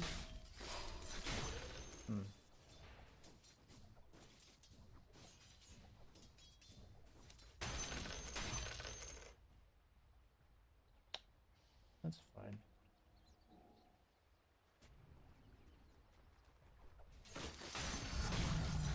For heroes here.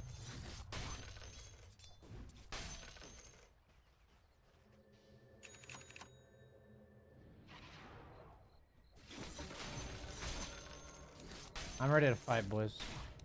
I'm coming.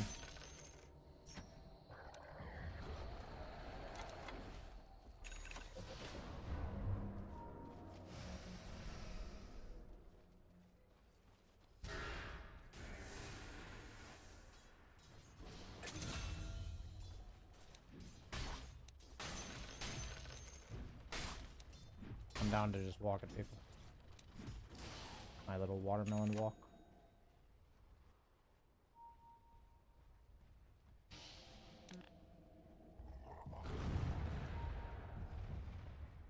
Maybe elk.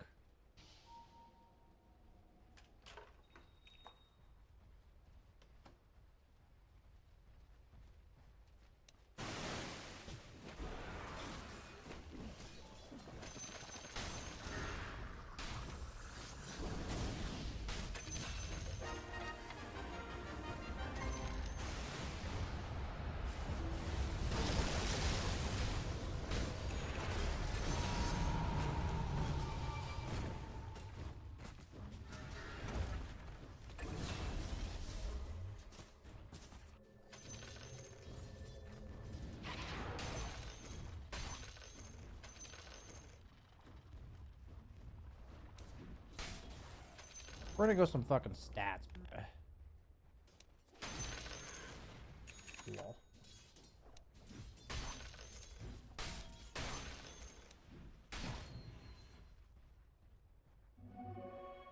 You guys think I can make it for this, back here? We need to show them lane. Otherwise we cannot find. Even if we find, we don't kill us too. No way.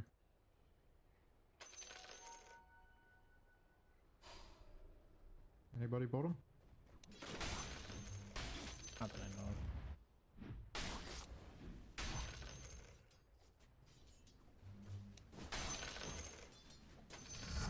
Everybody bot. I have no Ravage. Just kite them. I'll have Blink for next Ravage. 69 seconds. 68.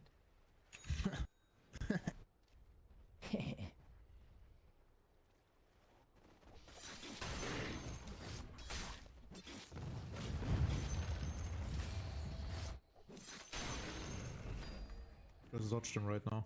Don't fight.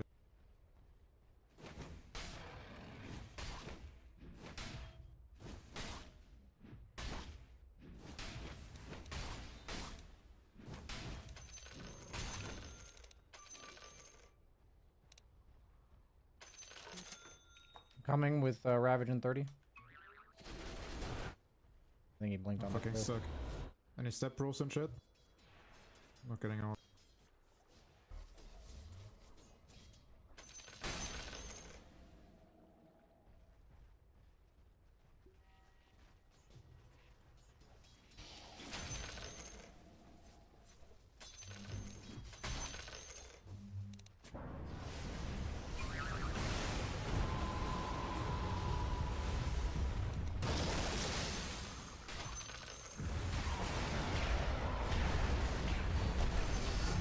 Is a fucking axe from fucking. Oh no. I didn't consider that. Ags from Alk. That breaks me. That's actually pretty brutal. Nice Ravage, but no team. Yeah.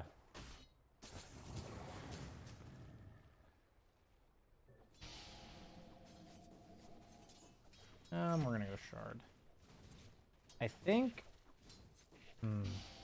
Honestly, that kind of fucks me. That like Primal Beast usually doesn't fuck this hero because he can't afford to go Ags.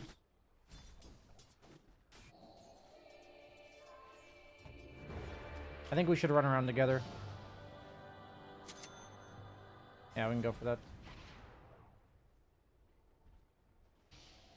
I'm gonna come top. I'm gonna clear mid wave.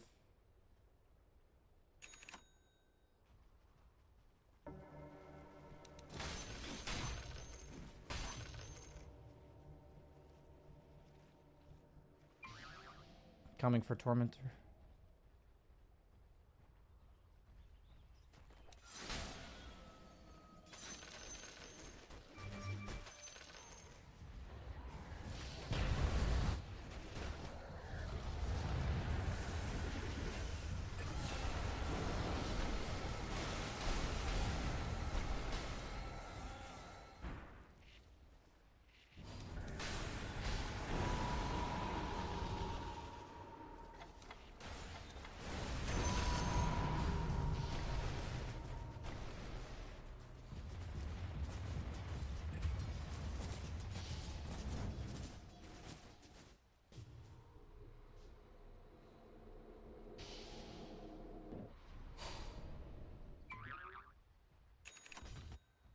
I think we're gonna lose, boys.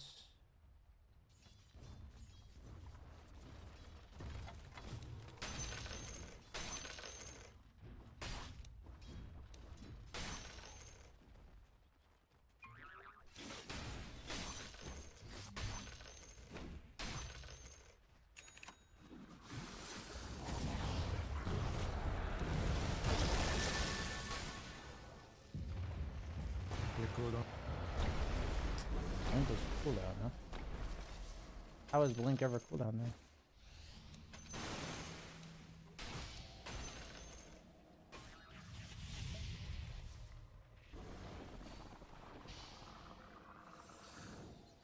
Huh?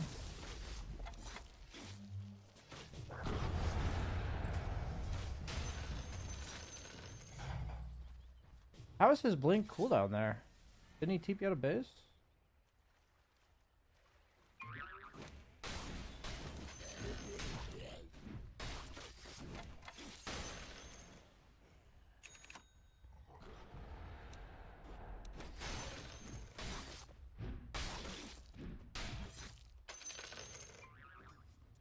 They're taking Tom and the brigade after.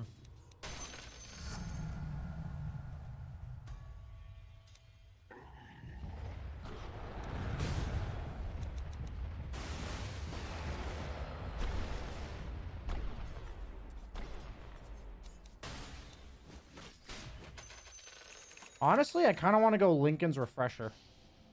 That's what I'm going to do. Because I need a way to deal with Primal Beast, actually.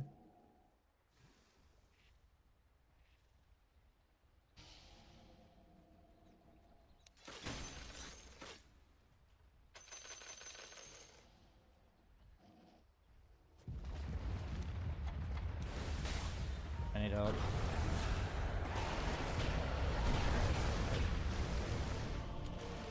I'm actually just fucking dead to Primal Beast. That's crazy.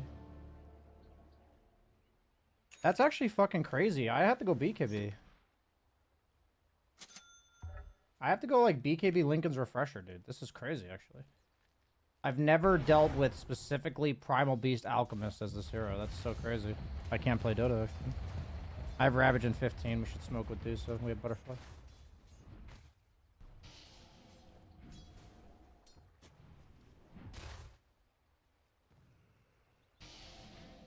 I just did not anticipate being killable in the mid game.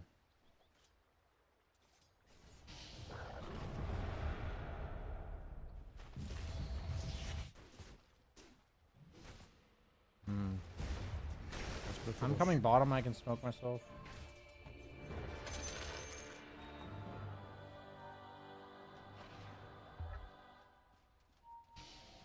Yeah, TP bottom, guys. If we get a fight, we can rush. Kill this guy.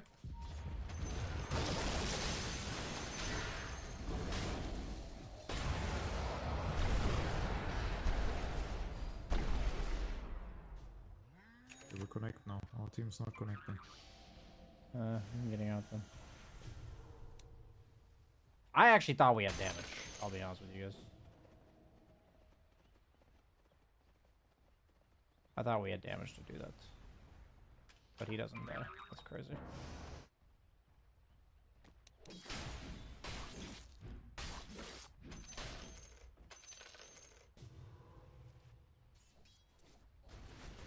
Dude, I hate playing with PL in the game because of the FPS, dude. It's so bad.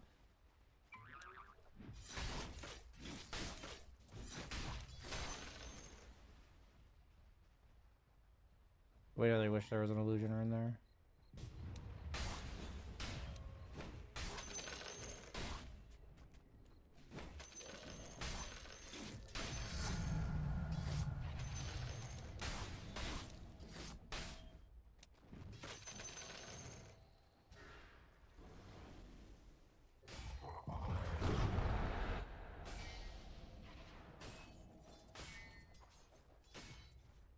I'm gonna finish my BKB.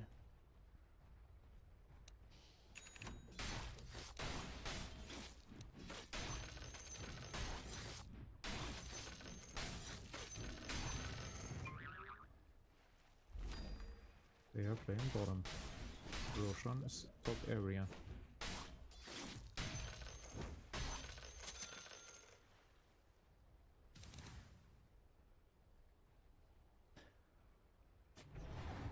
Rush up? Yeah, let's do it.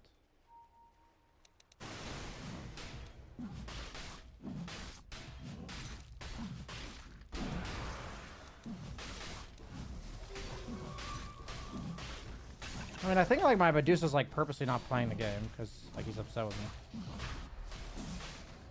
Like he's like purposely not playing, I think. Like he's literally right here and he's like not hitting Roche.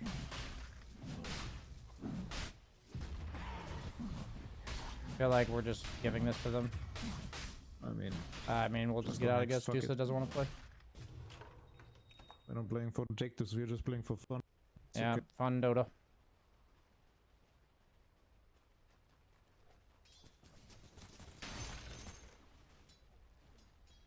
What is the point of even playing?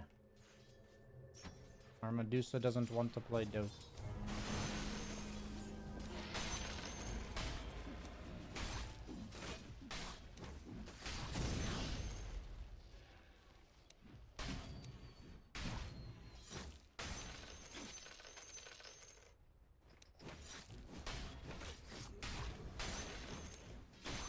What is the point in playing the Dota game? That guy is dead.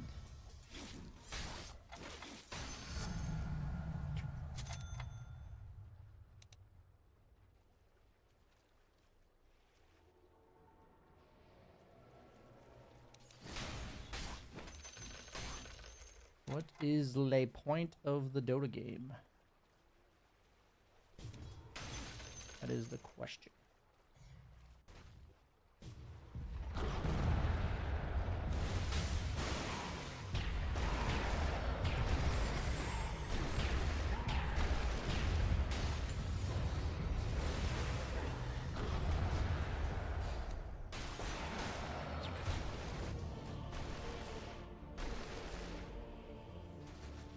What is the point of playing the Dota game?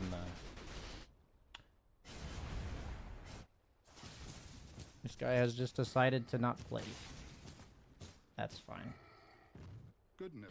We have a Dusa. Maybe he'll show up. Maybe he's saying something and communicating that he's waiting for his Ag's timing. Maybe that's the play.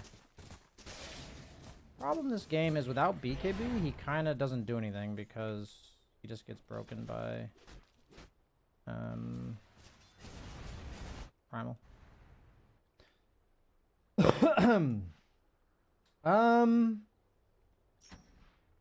Honestly, there's like nothing I can do against this Primal shit. There's like actually nothing I can do. Like, what do I buy? I guess I buy like a casual cloak.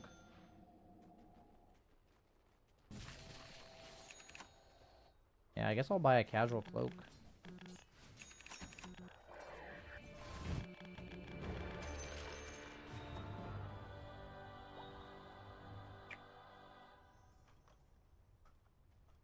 I don't think it's really gonna do anything, though.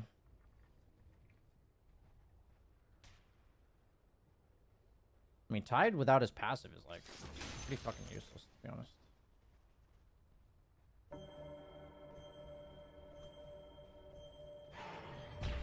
PB.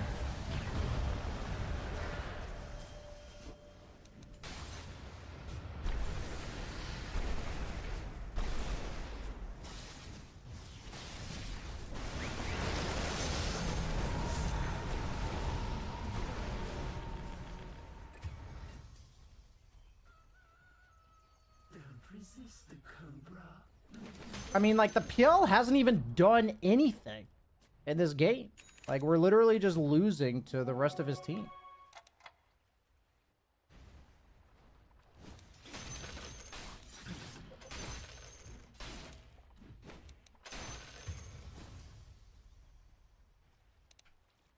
Like, the PL literally hasn't even been in the game.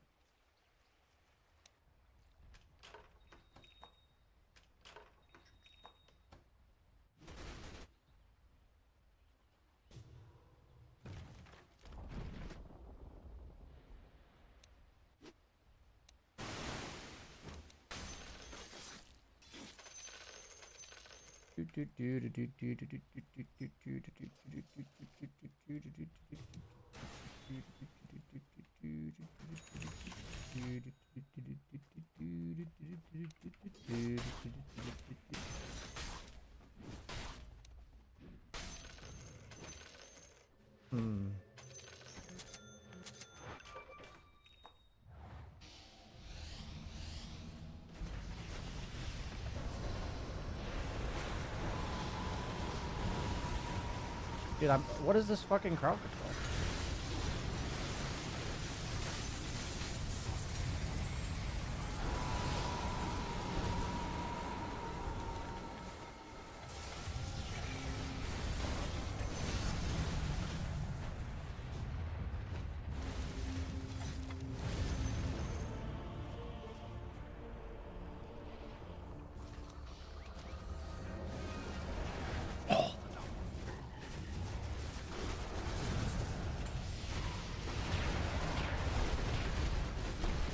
GG.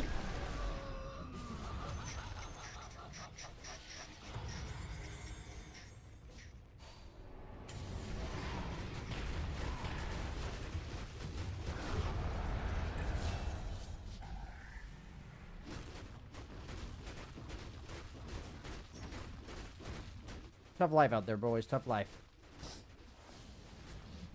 Tough life.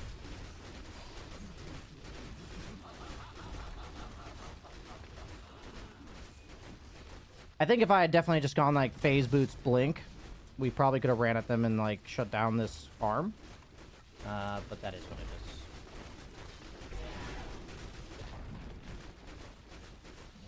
Tide's definitely not a good Radiance hero. I thought he would be because he's tanky, but then I just died to Primal Beast, so it's not good.